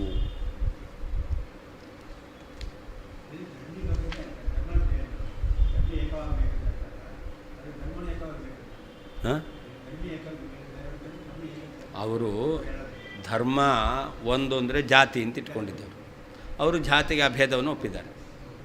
ಆದ್ದರಿಂದ ಅವರು ಆಕ್ಷೇಪ ಮಾಡಿದ್ದು ಯಾಕೆ ಅಂದರೆ ಹೀಗೆ, ಧರ್ಮ ಒಂದೇ ಆಗಿದೆ, ಧರ್ಮದಿಂದ ಧರ್ಮಿಗೆ ಅಭೇದ ಒಪ್ತೀರ. ಹಾಗಾದರೆ ಧರ್ಮ ಒಂದಾಗಿದ್ದು, ಜಾತಿ ಘಟತ್ವ ಒಂದಾಗಿದ್ದು, ಘಟಕ್ಕೂ ಅಭೇದ ಒಪ್ತೀರಾ ಅಂತಾದರೆ ಆವಾಗ ಘಟ ಒಂದಾಗಬೇಕಾಗುತ್ತೆ. ಹಾಂ,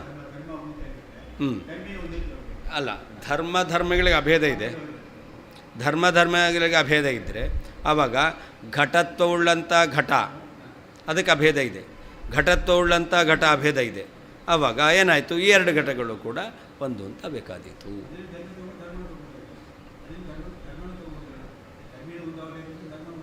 ಧರ್ಮ ಒಂದೇ ಅಂತ ಒಪ್ಪಿದ್ದಾರಲ್ಲ ಅವರು, ಧರ್ಮ ಒಂದೇ ಅಂತ ಆದ್ದರಿಂದಲೇ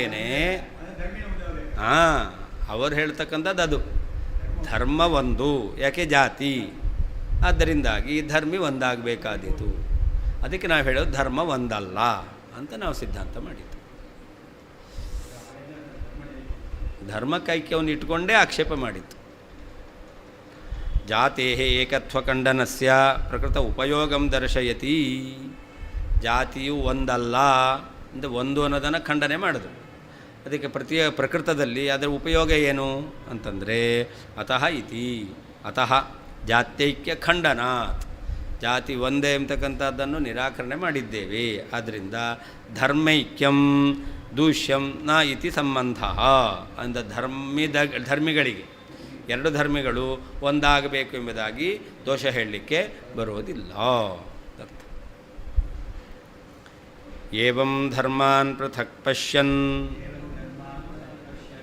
ತಾನೇವಾನುವಿಧಾವತಿ ಇತಿ ಶ್ರುತೇರ್ಘಟೋ ನೀಲಃ ಇತಿ ವ್ಯವಹೃತೇರಪಿ. ಹಿಂದೆ ಪೋಷ್ಯಮೇವಾಖಿಲೈರ್ಬುಧೈ ಅಂತ ಹೇಳಿದರು.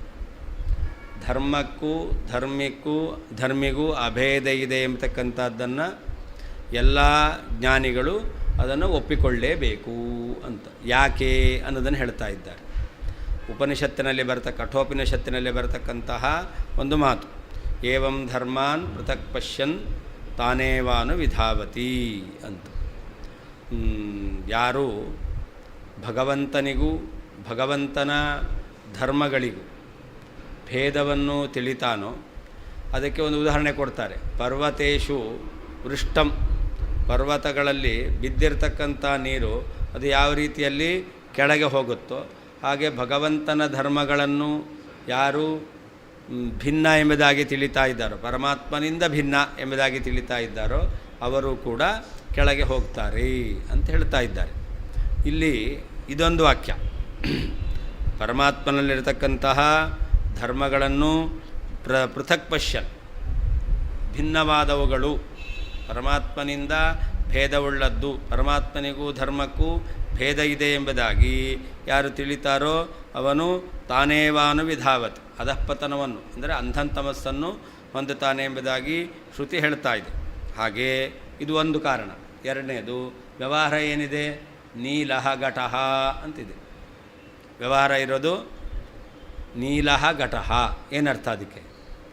ಘಟವೇ ನೀಲವಾಗಿದೆ, ಮತ್ತೇನಲ್ಲ, ಘಟದಲ್ಲಿ ನೀಲತ್ವ ಇದೆ ಅಂತಲ್ಲ. ಹಾಗಾದರೆ ನೈಲ್ಯಕ್ಕೂ ಘಟಕ್ಕೂ ಅಭೇದವೇ ಇದೆ. ನೀಲಃ ಘಟಃ ಅಂತ ವ್ಯವಹಾರ ಮಾಡ್ತೇವೆ. ನೀಲ ಅನ್ನೋದು ಬಣ್ಣ, ಅದು ಧರ್ಮ, ಅದಕ್ಕೂ ಮತ್ತು ಧರ್ಮಿಯಾದಂತಹ ಘಟಕ್ಕೂ ಏನು ಸಂಬಂಧ? ಅಭೇದ. ಆದ್ದರಿಂದ ವ್ಯವಹಾರವೂ ಆ ರೀತಿಯಲ್ಲೇ ಇದೆ. ಇತಿ ವ್ಯವಹೃತೇರಪಿ, ನೀಲಃ ಘಟಃ ಎಂಬುದಾಗಿ ವ್ಯವಹಾರ ಇರುವುದರಿಂದಲೂ ಏನು ಮಾಡಬೇಕು? ಧರ್ಮಿಗಳಿಗೆ ಅಭೇದವನ್ನೇ ಒಪ್ಪಬೇಕು, ಮತ್ತು ಭೇದವನ್ನು ಒಪ್ಪಬಾರದು. ಎರಡು, ಪರಮಾತ್ಮನಲ್ಲಿರುವ ಧರ್ಮಗಳಿಗೂ ಪರಮಾತ್ಮನಿಗೂ ಭೇದವನ್ನು ಒಪ್ಪಿದರೆ ಅಂಧಂತಮಸ್ಸು ಪ್ರಾಪ್ತಿಯಾಗುತ್ತೆ ಅಂತ ಶ್ರುತಿ ಇದೆ. ಆದ್ದರಿಂದಾಗಿ ಪರಮಾತ್ಮನಿಗೂ ಪರಮಾತ್ಮನ ಧರ್ಮಗಳಿಗೂ ಭೇದವನ್ನು ಒಪ್ಪಬಾರದು, ಭೇದವನ್ನು ತಿಳಿಬಾರದು. ಭೇದವೇ ಇಲ್ಲ, ಅಭೇದ ಅಂತಲೇ ಹೇಳಬೇಕು. ಮುಂದೆ ಹೇಳ್ತಾರೆ, ಭೇದ ಇದ್ದರೂ ತಿಳಿಬಾರ್ದು ಅಂತ ಅರ್ಥನಾ ಅಂತ. ಅದಕ್ಕೆ ಭೇದ ಇದ್ದರೂ ತಿಳಿಬಾರ್ದು ಅಂತ ಅರ್ಥ ಅಲ್ಲ, ಭೇದವೇ ಇಲ್ಲ ಅಂತ ಅರ್ಥ.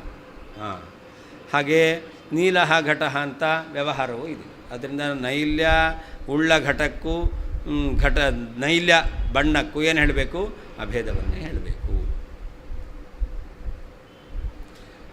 ಏವಂ, ಹಿಂದೆ ಶ್ರುತಿ ಹೇಳಿದೆ, ಪರ್ವತದಲ್ಲಿ ಬಿದ್ದಂಥ ನೀರು ಹೇಗೆ ಕೆಳಗೆ ಹೋಗುತ್ತೋ ಹಾಗೆ ಅಂತ. ಹೀಗೆ ಧರ್ಮಾನ್, ಪರಮಾತ್ಮನಲ್ಲಿರುವಂತಹ ಗುಣಗಳಿಗೆ, ಧರ್ಮಗಳನ್ನು ಸ್ವಾತಂತ್ರ್ಯ, ಸರ್ವಜ್ಞತ್ವ, ಸರ್ವಕರ್ತೃತ್ವ, ಸರ್ವಗುಣಪೂರ್ಣತ್ವ ಅಥವಾ ಅವನ ಜ್ಞಾನ, ಆನಂದ ಮೊದಲಾದ ಧರ್ಮಗಳನ್ನು ಪೃಥಕ್ಕೆ ಭಿನ್ನ ಭಿನ್ನವಾದವುಗಳೆಂದು ಪಶ್ಯನ್ ತಿಳಿಯುವಂತಹ ವ್ಯಕ್ತಿಯು ತಾನೇವ ಆ ಭಿನ್ನತ್ವವನ್ನು ತಿಳಿದ ಕೂಡಲೇ ಅನುವಿಧಾವತಿ ಅಂತ ಅವನು ಅಧಃಪತನವನ್ನು ಹೊಂದುತ್ತಾನೆ.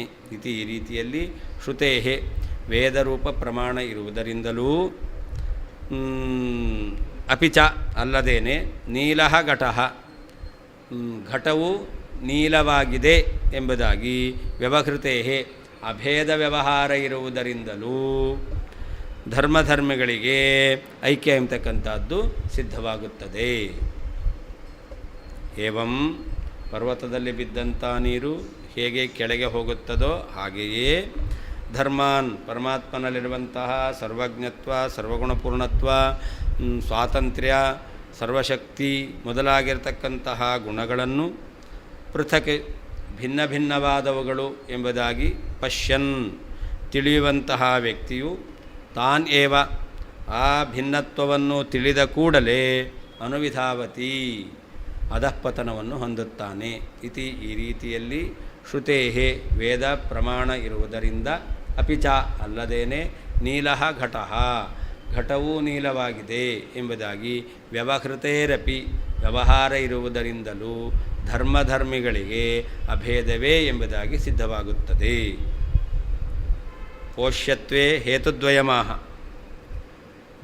ಧರ್ಮಿಗಳಿಗೆ ಅಭೇದ ಇದೆ ಎಂಬತಕ್ಕಂಥದ್ದನ್ನು ಒಪ್ಪಲೇಬೇಕು ಎಂಬ ವಿಷಯದಲ್ಲಿ ಎರಡು ಕಾರಣವನ್ನು ಹೇಳ್ತಾ ಇದ್ದಾರೆ. ಪೋಷ್ಯತ್ವೆ ಅಂದರೆ ಧರ್ಮಗಳಿಗೆ ಅಭೇದ ಇದೆ ಎಂಬತಕ್ಕಂಥದ್ದನ್ನು ಒಪ್ಪಬೇಕು. ಈ ವಿಷಯದಲ್ಲಿ ಹೇತುದ್ವಯಮಾಹ ಎರಡೂ ಕಾರಣಗಳನ್ನು ಹೇಳ್ತಾ ಇದ್ದಾರೆ. ಒಂದು ಶ್ರುತಿ ಇದೆ, ಇನ್ನೊಂದು ವ್ಯವಹಾರ ಇದೆ ಅಂತ.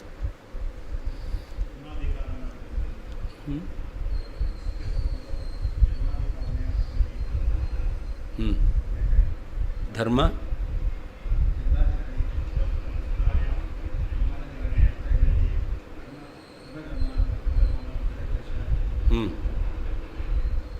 ಅದೇ ಸುಧಾದಲ್ಲಿ ಭಗವಂತನ ಧರ್ಮಗಳನ್ನು ಪ್ರತ್ಯೇಕವಾಗಿ ತಿಳಿದರೆ ಅದರಿಂದಾಗಿ ಅವನು ಅಧಃಪತನ ಹೊಂದುತ್ತಾನೆ ಎಂಬುದಾಗಿ ಹೇಳಿದ್ದಾರೆ.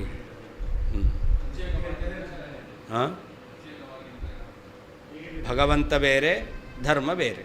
ಈಗ ನಾವು ಬೇರೆ, ನಮ್ಮ ಧರ್ಮಗಳು ಬೇರೆ. ನಾವು ಯಾವಾಗಲೂ ಇರ್ತೇವೆ, ನಮ್ಮ ಧರ್ಮ ಯಾವಾಗಲೂ ಇರಲ್ಲ. ಆದ್ದರಿಂದ ನಾವು ಬೇರೆ, ನಮ್ಮ ಧರ್ಮ ಬೇರೆ. ಪರಮಾತ್ಮ ಹಾಗಲ್ಲ.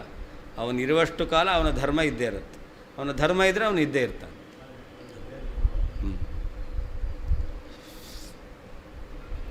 ನೇಕ್ಷೇತೋದ್ಯಂತಮಿತಿವತ್ ದೃಂಮಾತ್ರಸ್ಯ ನಿಷೇಧನೆ ನಾರ್ಥಾಸ್ತತ್ವಮಿತಿ ಪ್ರಾಹ ವಿಪಶ್ಚಿತ್ ಕಿಲ ಕಶ್ಚನ. ಅಲ್ಲಿ ಏವಂ ಧರ್ಮಾನ್ ಪೃಥಕ್ ಪಶ್ಯನ್ ತಾನೇವಾನು ವಿಧಾವತಿ ಅಂತ ಶ್ರುತಿ ಇದೆ.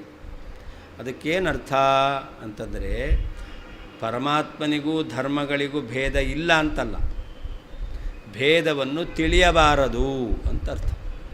ಪರಮಾತ್ಮನಿಗೂ ಪರಮಾತ್ಮನ ಧರ್ಮಗಳಿಗೂ ಭೇದ ಇದೆ, ಅದನ್ನು ತಿಳಿಬಾರದು ಎಂಬುದಾಗಿ. ಅದು ಯಾಕೆ ಅಂತಂದರೆ ನೋಡಿ, ನೇಕ್ಷೇತೋದ್ಯಂತಮಾದಿತ್ಯಂ ಅಂತಿದೆ ಶ್ಲೋಕ ಇರೋದು. ನೇಕ್ಷೇತೋದ್ಯಂತಮಾದಿತ್ಯಂ ಅಸ್ತಮ್ಯಂತಂ ಕದಾಚನ ನವಾರಿಸ್ಥಂ ಅಲ್ಲ, ನೇಕ್ಷೇತೋದ್ಯಂತಮಾದಿತ್ಯಂ ನಚನಗ್ನಾಂ ಪರಸ್ತ್ರಿಯಂ ಅಂತಿರೋದು. ಅಲ್ಲಿ ಉದಯಿಸುವಂತಹ ಸೂರ್ಯನನ್ನು ನೋಡಬಾರದು. ಅದಕ್ಕೇನರ್ಥ? ಉದಯಿಸುವ ಸೂರ್ಯನನ್ನು ನೋಡಬಾರದು ಅಂತ ಅರ್ಥ ಅಷ್ಟೇ ಹೊರತು ಏನಲ್ಲ. ಉದಯಿಸ ಸೂರ್ಯ ಇದ್ದಾನೆ, ಉದಯಿಸುವ ಸೂರ್ಯ ಇದ್ದಾನೆ, ಅದನ್ನು ತಿಳಿಬಾರ್ದು ಅಂತ ಅರ್ಥ, ನೋಡಬಾರ್ದು ಅಂತ ಅರ್ಥ. ಹಾಗೆ ಪರಮಾತ್ಮನಿಗೂ ಅವನ ಧರ್ಮಗಳಿಗೂ ಭೇದ ಇದೆ, ಅದನ್ನು ತಿಳಿಬಾರ್ದು ಅಂತ ಹೇಳ್ತಾರೆ. ಯಾವ ರೀತಿಯಲ್ಲಿ ನೇಕ್ಷೇತೋದ್ಯಂತಮಾದಿತ್ಯಂ ಎಂಬತಕ್ಕಂತಹ ವಾಕ್ಯದಲ್ಲಿ ಉದಯಿಸುವ ಸೂರ್ಯನನ್ನು ನೋಡಬಾರ್ದು ಅಂತ ಹೇಳ್ತಾರೆ. ಉದಯಿಸುವ ಸೂರ್ಯನ ನೋಡಬಾರ್ದು ಅಂದರೆ ಇಲ್ಲ ಅಂತ ಅರ್ಥನಾ? ನೋಡಬಾರ್ದು ಅಂತ ಅರ್ಥ. ಹಾಗೆ ಪರಮಾತ್ಮನಿಗೆ ಏವಂ ಧರ್ಮಾನ್ ಪೃಥಕ್ ಪಶ್ಯನ್ ಅಂದರೆ ಏನರ್ಥ? ಪರಮಾತ್ಮನ ಧರ್ಮಗಳಿಗೆ ಭೇದವನ್ನು ತಿಳಿಯುವವನು. ಹಾಗಾದರೆ ತಿಳಿಬಾರ್ದು ಅಂತಾಯಿತು. ಭೇದ ಇದೆ. ಉದಯಿಸುವ ಸೂರ್ಯ ಇದ್ದಾನೆ, ನೋಡಬಾರ್ದು. ಪರಮಾತ್ಮನಿಗೂ ಧರ್ಮಗಳಿಗೂ ಭೇದ ಇದೆ, ತಿಳಿಬಾರ್ದು. ಈ ರೀತಿಯಾಗಿ ಅರ್ಥ ಹೇಳ್ತಾನೆ. ಅದಕ್ಕೆ ಇನ್ನೊಂದು ನಚನಗ್ನಾಂ ಪರಸ್ತ್ರೀಯಂ, ನಗ್ನಳಾದ ಪರಸ್ತ್ರೀಯನ್ನು ನೋಡಬಾರದು ಅಂತ. ನಗ್ನಳಾದ ಪರಸ್ತ್ರೀಯೇ ಇಲ್ಲ ಅಂತ ಅರ್ಥ ಅಲ್ಲ, ನೋಡಬಾರ್ದು ಅಂತ ಅರ್ಥ. ಅಂದರೆ ದರ್ಶನವನ್ನು ನಿಷೇಧ ಮಾಡಿದ್ದಾರೆ. ಹಾಗಿಲ್ಲೂ ಕೂಡ ಪಶ್ಯನ್ ಅಂತಿದೆ, ಏವಂ ಧರ್ಮಾನ್ ಪೃಥಕ್ ಪಶ್ಯನ್. ಹಾಗಾದರೆ ಪರಮಾತ್ಮನಿಗೂ ಪರಮಾತ್ಮನ ಧರ್ಮಗಳಿಗೂ ಭೇದವನ್ನು ತಿಳಿಯಬಾರದು ಅಂತ ಅರ್ಥ ಅಷ್ಟೇ ಹೊರತು ಭೇದವೇ ಇಲ್ಲ ಅಂತ ಅರ್ಥ ಅಲ್ಲ. ಭೇದ ಇದೆ, ಆದರೆ ಅದನ್ನು ತಿಳಿಬಾರದು ಅಂತ ಅರ್ಥ ಮಾಡಲಿಕ್ಕೆ ಬರುತ್ತೆ ಅಂತ.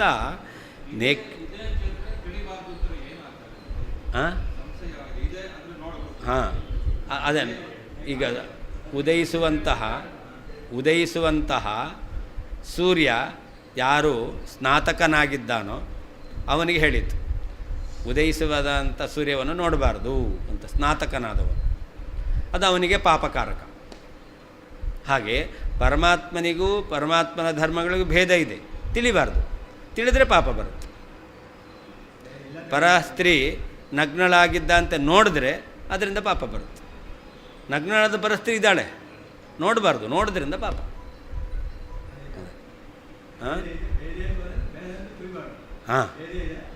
ತಿಳಿಬಾರ್ದು ಅಷ್ಟೇ. ಆದ್ದರಿಂದ ಪೃಥಕ್ ಪಶ್ಯನ್ ಅಂತಿದೆ. ಅದರಿಂದ ಈ ರೀತಿಯಲ್ಲಿ ಕೆಲವರು ಅರ್ಥ ಮಾಡ್ತಾರೆ. ಅದನ್ನು ಹೇಳ್ತಾ ಇದ್ದಾರೆ. ನೇಕ್ಷೇತೋದ್ಯಂತ ಮಿತಿವತ್ ದೃಂಗ್ಮಾತ್ರಸ್ಯ ನಿಷೇಧನೆ. ಕೇವಲ ನೋಡಬಾರ್ದು, ಜ್ಞಾನವನ್ನು ಮಾತ್ರ ನಿರಾಕರಣೆ ಮಾಡ್ತಾ ಇದೆ. ಯಾವುದು? ಏವಂ ಧರ್ಮಂ ಪೃಥಕ್ ಪಶ್ಯನ್ ತಾನೇವಾನುವಿಧಾವತಿ ಎಂಬತಕ್ಕಂಥ ವೇದವಾಕ್ಯ ಜ್ಞಾನವನ್ನು, ದೃಂಗ್ಮಾತ್ರಸ್ಯ ಜ್ಞಾನವನ್ನು ಮಾತ್ರ ಅದು ನಿಷೇಧ ಮಾಡ್ತಾ ಇದೆ. ನಾ ಅರ್ಥಸತ್ವಂ, ಅರ್ಥ ಭೇದ, ಧರ್ಮ ಮತ್ತು ಪರಮಾತ್ಮನಿಗೆ ಭೇದ ಅದು ಇಲ್ಲ ಅಂತ ಹೇಳ್ತಿಲ್ಲ. ಅರ್ಥ ಅಸತ್ವಂ ನ, ಭೇದ ಇಲ್ಲ ಅಂತ ಹೇಳ್ತಾ ಇಲ್ಲ. ಪರಮಾತ್ಮನಿಗೂ ಪರಮಾತ್ಮನ ಧರ್ಮಗಳಿಗೂ ಭೇದವೇ ಇರೋದು, ಅದನ್ನು ತಿಳಿಬಾರ್ದು ಅಂತ ಶ್ರುತಿ ಹೇಳ್ತಾ ಇದೆ. ಇತಿ ಪ್ರಾಹ ವಿಪಶ್ಚಿತ್ ಕಿಲ ಕಶ್ಚನ. ಅದಕ್ಕೆ ತಮಾಷೆ ಮಾಡ್ತಾರೆ, ಒಬ್ಬ ಜ್ಞಾನಿ ಹಿಂಗೆ ಹೇಳ್ತಾನೆ ಅಂತ. ವಿಪಶ್ಚಿತ್ ಅಂತ ಜ್ಞಾನಿ, ಅದು ತಮಾಷೆ ಮಾಡೋದು. ಒಬ್ಬ ಜ್ಞಾನಿ ಹೀಗೆ ಹೇಳ್ತಾನೆ ಅಂತ.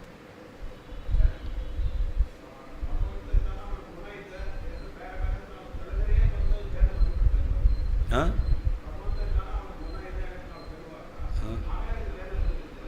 ಇಲ್ಲಲ್ಲ, ಪರಮಾತ್ಮ ಮತ್ತು ಗುಣ ಅಂತ ವ್ಯವಹಾರ ಮಾಡ್ತೇವೆ ಅಂತ.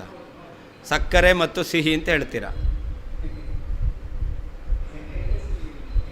ಭೇದನ ಅಭೇದನ?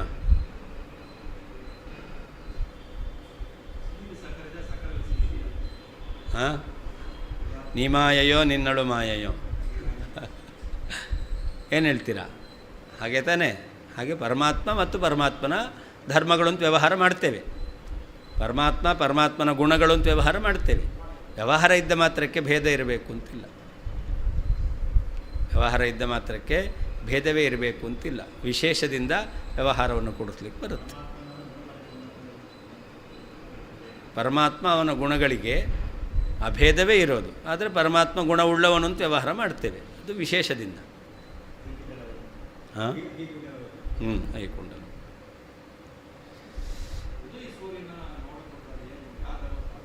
ಹಾಂ, ಸ್ನಾತಕರ ವ್ರತ ಅಂತ. ಸ್ನಾತಕರು ಏನೇನು ಮಾಡಬೇಕು ಅಂತ ಅದರಲ್ಲಿ ಅದನ್ನೆಲ್ಲ ಹೇಳಿದ್ದಾರೆ. ಹಾಂ ಹಾಂ ಅದೇ ಅಲ್ಲಿ ಉದಯಿಸುವ ಕಾಲದಲ್ಲಿ ಹೋಗಿ ನೋಡಬಾರ್ದು ಅಂತ. ನೀವು ಅರ್ಘ್ಯ ಕೊಡಬೇಕಾದ್ರೆ ಸೂರ್ಯ ಉದಯಿಸ್ತಾನೆ ಚಿಂತನೆ ಮಾಡಿಕೊಂಡು ಕೊಡ್ಬೋದು. ಸೂರ್ಯನ ನೋಡಿ ಅಂತ ಕೊಡಬಾರ್ದು ಅಂತಂದರೆ ಆ ಉದಯಿಸುವ ಸೂರ್ಯನನ್ನು ನೋಡಬಾರ್ದು. ಮನೆಯಲ್ಲಿದ್ದು ಉದಯ ಕಾಲದಲ್ಲಿ ಅರ್ಘ್ಯ ಕೊಡ್ಬೋದು, ಅದೇನಿಲ್ಲ. ಹಾಂ, ಸಂಧ್ಯಾವನೆ ಮಾಡಬಾರ್ದು ಅಂತ ಹೇಳ್ತಿಲ್ಲ.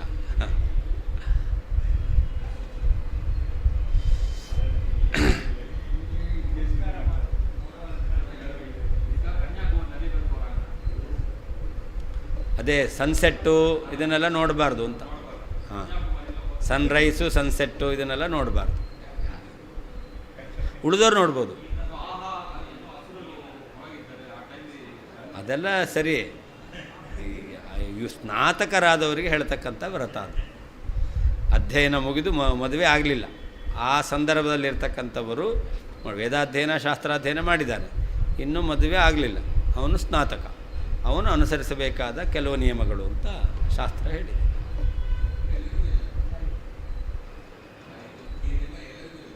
ಎಲ್ಲೆಲ್ಲಿಲ್ಲ ಅಂದರೆ ನೀವು ಮಾಡಿಲ್ಲ ಅಂತಂದರೆ ಇಲ್ಲ ಅಂತ ಅರ್ಥ ಅಲ್ಲ. ಶಾಸ್ತ್ರದಲ್ಲಿ ಅದು ಇದ್ದೇ ಇದೆ, ಅದನ್ನು ಅನುಸರಣೆ ಮಾಡೋರು ಇದ್ದಾರೆ. ಹಾಂ, ಇತರರಿಗೆ ಅಂದರೆ ಅಲ್ಲ, ಅದೇನೇ ಇದೆ ಸ್ನಾತಕ ವ್ರತ ಅಂತ ಹೇಳಿದೆ, ಇತರರಿಗಿಲ್ಲ ಅಂತ. ಅದೇ ನಾನು ಹೇಳ್ತಾ ಇರೋ ಸ್ನಾತಕರಿಗೆ ಮಾತ್ರ ಇರೋದು, ಬ್ರಹ್ಮಚಾರಿಗಳಿಗೆಲ್ಲ, ಗೃಹಸ್ಥರಿಗಲ್ಲ. ಹಾಂ, ಅಧ್ಯಯನ ಮುಗಿದಿದೆ, ಮದುವೆ ಆಗಿಲ್ಲ ಯಾರೋ ಅಂಥವರು, ಮದುವೆ ಆಗೋದೇ ಇಲ್ಲ ಅಂತ ಅರ್ಥ ಅಲ್ಲ, ಮದುವೆ ಆಗುವ ತನಕ ಇರುವಂಥ ಮಧ್ಯಕಾಲ, ಅದು ಸ್ನಾತಕರು ಅಂತ ಕರೀತಾರೆ. ಅವರು ಈ ವ್ಯಾಪಾರವನ್ನು ಮಾಡಬಾರದು.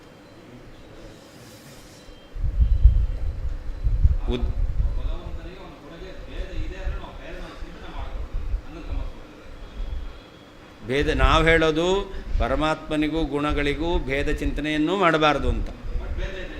ಭೇದ ಇಲ್ಲ. ಕೆಲವರು ಈ ರೀತಿ ಅರ್ಥ ಹೇಳ್ತಾರೆ.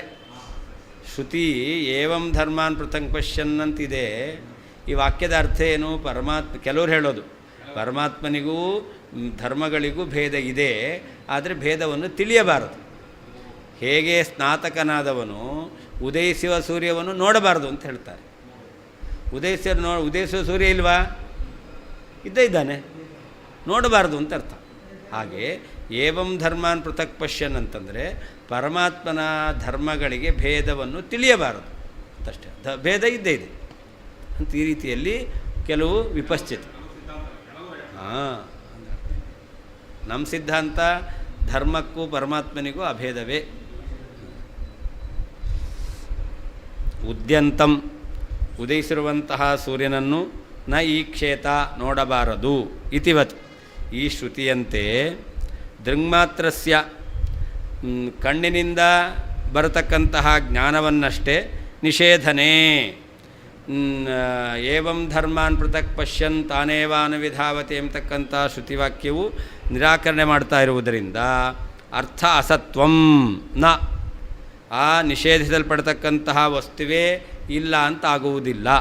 ಅರ್ಥಾತ್ ಧರ್ಮಕ್ಕೂ ಪರಮಾತ್ಮನಿಗೂ ಭೇದವೇ ಇಲ್ಲ ಅಂತ ಆಗುವುದಿಲ್ಲ. ಇತಿ ಈ ರೀತಿಯಾಗಿ ಕಶ್ಚನ ಒಬ್ಬ ವಿಪಶ್ಚಿತ ಪಂಡಿತನು ಪ್ರಾಹಕಿಲ ಹೇಳುತ್ತಾನೆ. ಉದ್ಯಂತಂ ಉದಯಿಸುವಂತಹ ಸೂರ್ಯನನ್ನು ನ ಈಕ್ಷೇತ ನೋಡಬಾರದು ಇತಿವತ್ ಈ ಶ್ರುತಿಯಂತೆ ದೃಗ್ಮಾತ್ರಸ್ಯ ಕಣ್ಣಿನಿಂದ ಬರತಕ್ಕಂತಹ ಜ್ಞಾನವನ್ನು ಏವಂ ಧರ್ಮಾನ್ ಪೃಥಕ್ ಪಶ್ಯನ್ ತಾನೇವಾನುವಿಧಾವತಿ ಎಂಬತಕ್ಕಂಥ ವಾಕ್ಯವು ನಿಷೇಧ ಮಾಡ್ತಾ ಇದೆ. ಅರ್ಥ ಅಸತ್ವಂ, ಈ ಧರ್ಮ ಮತ್ತು ಪರಮಾತ್ಮನಿಗೆ ಭೇದವೇ ಇಲ್ಲ ಎಂಬತಕ್ಕಂಥದ್ದನ್ನು ನಿಷೇಧ ಮಾಡುವುದಿಲ್ಲ. ಈ ರೀತಿಯಾಗಿ ಕಶ್ಚನ ಒಬ್ಬ ವಿಪಶ್ಚಿತ ಜ್ಞಾನಿಯು ಪ್ರಾಹ ಹೇಳಿದ್ದಾನೆ. ಸೂರ್ಯೋದಯಾದಿ ದರ್ಶನನಿಂದಾಯಾಮಪಿ ಸೂರ್ಯೋದಯಾದೇಹ ಇವ ಧರ್ಮಪೃಥಕ್ತ್ವದರ್ಶನನಿಂದಾಯಾಮಪಿ ಧರ್ಮಪೃಥಕ್ತ್ವಸ್ಯ ನ ಅಭಾವಃ ಇತಿ ತಾರ್ಕಿಕಶಂಕಾಮನೂದ್ಯ ದೂಷಯತಿ ಅಂತ. ತಾರ್ಕಿಕರು ಹೇಳ್ತಾರೆ, ಸೂರ್ಯೋದಯ ದರ್ಶನ ನಿಂದನ ಮಾಡಿದ್ದಾರೆ. ಸ್ನಾತಕನಾದವನು ಉದಯಿಸುವ ಸೂರ್ಯನ ದರ್ಶನ ಮಾಡಬಾರದು ಅಂತ. ಹಾಗಾದರೆ ಉದಯಿಸುವ ಸೂರ್ಯನ ದರ್ಶನವನ್ನು ನಿಂದನೆ ಮಾಡಿದ ಮಾತ್ರಕ್ಕೆ ಸೂರ್ಯೋದಯವೇ ಇಲ್ಲ ಅಂತ ಅರ್ಥನ? ಸೂರ್ಯೋದಯ ಇದ್ದೇ ಇದೆ.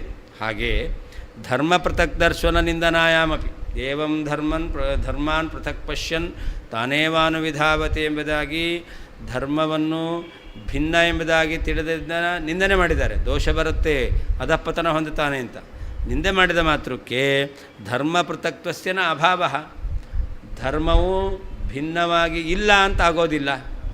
ಧರ್ಮಕ್ಕೂ ಪರಮಾತ್ಮನಿಗೂ ಭೇದ ಇದ್ದೇ ಇದೆ, ತಿಳಿಬಾರ್ದು ಅಂತ ಅಷ್ಟೇ ಹೇಳಿದ್ದು. ಇತಿ ತಾರ್ಕಿಕ ಶಂಕಾಮನೂದ್ಯ, ತಾರ್ಕಿಕರು ಮಾಡತಕ್ಕಂಥ ಶಂಕೆ ಅದನ್ನು ಅನುವಾದ ಮಾಡಿ ನಿರಾಕರಣೆ ಮಾಡ್ತಾ ಇದ್ದಾರೆ. ನೇಕ್ಷೇತ ಇದು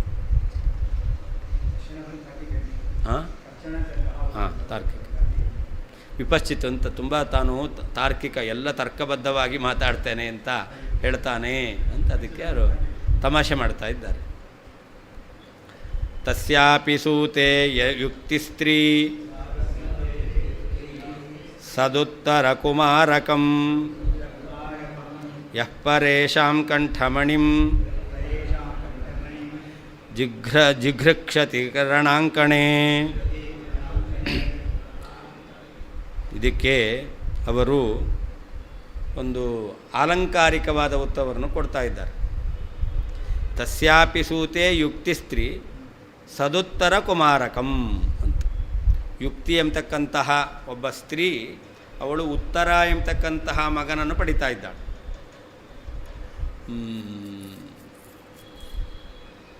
ಸುದೇಶ್ನೆಯ ಮಗ ಉತ್ತರ, ವಿರಾಟ್ ರಾಜನ ಮಗ ಸುದೇಶ್ನೆಯ ಮಗ. ಉತ್ತರ ಮತ್ತು ವಿರಾಟ ಮತ್ತು ಸುದೇಶ್ನೆ ಅವರಿಬ್ಬರು ಪತಿಪತ್ನಿಯರು. ಅವರ ಮಗ ಇವನು ಉತ್ತರ. ಇಲ್ಲಿ ಆ ಉತ್ತರನಿಗೆ ಜನ್ಮ ಕೊಟ್ಟವಳು ಸುದೇಶ್ನ. ಇಲ್ಲಿ ಯುಕ್ತಿ ಎಂಬತಕ್ಕಂಥದ್ದು ಉತ್ತರವನ್ನು ಕೊಡುತ್ತೆ ಅಂತ ಹೇಳ್ತಾ ಇದ್ದಾರೆ. ಆ ಉತ್ತರ ಕುಮಾರ ಏನು ಮಾಡ್ದ ಅಂತಂದರೆ, ಉತ್ತರ ಗೋಗ್ರಹಣ ಕಾಲದಲ್ಲಿ ಬೃಹನ್ನಳೆಯ ರೂಪದಲ್ಲಿದ್ದಂತಹ ಅರ್ಜುನನ ಜೊತೆಯಲ್ಲಿ ಹೋಗಿ ರಣಾಂಕಣೆ ಯುದ್ಧ ಮಾಡಿದರು. ಅಲ್ಲಿ ಅರ್ಜುನ ಎಲ್ಲರನ್ನೂ ಕೂಡ ನಿಗ್ರಹ ಮಾಡಿದ. ಆಮೇಲೆ ಈ ಉತ್ತರ ಕುಮಾರ ಏನು ಮಾಡ್ದ ಅಂತಂದರೆ ಅವರಲ್ಲಿದ್ದಂತಹ ಮುತ್ತು ರತ್ನ ಅವುಗಳನ್ನು ಸ್ವೀಕಾರ ಮಾಡಿದ. ಹಾಗೆ ಇಲ್ಲಿಯೂ ಕೂಡ ಈ ಯುಕ್ತಿ ಎಂಬತಕ್ಕಂಥ ಸ್ತ್ರೀ, ಆ ಯುಕ್ತಿ ಎಂಬತಕ್ಕಂಥ ಸ್ತ್ರೀಯ ಮಗ ಈ ನಿನ್ನ ಪ್ರಶ್ನೆಗೆ ಉತ್ತರ.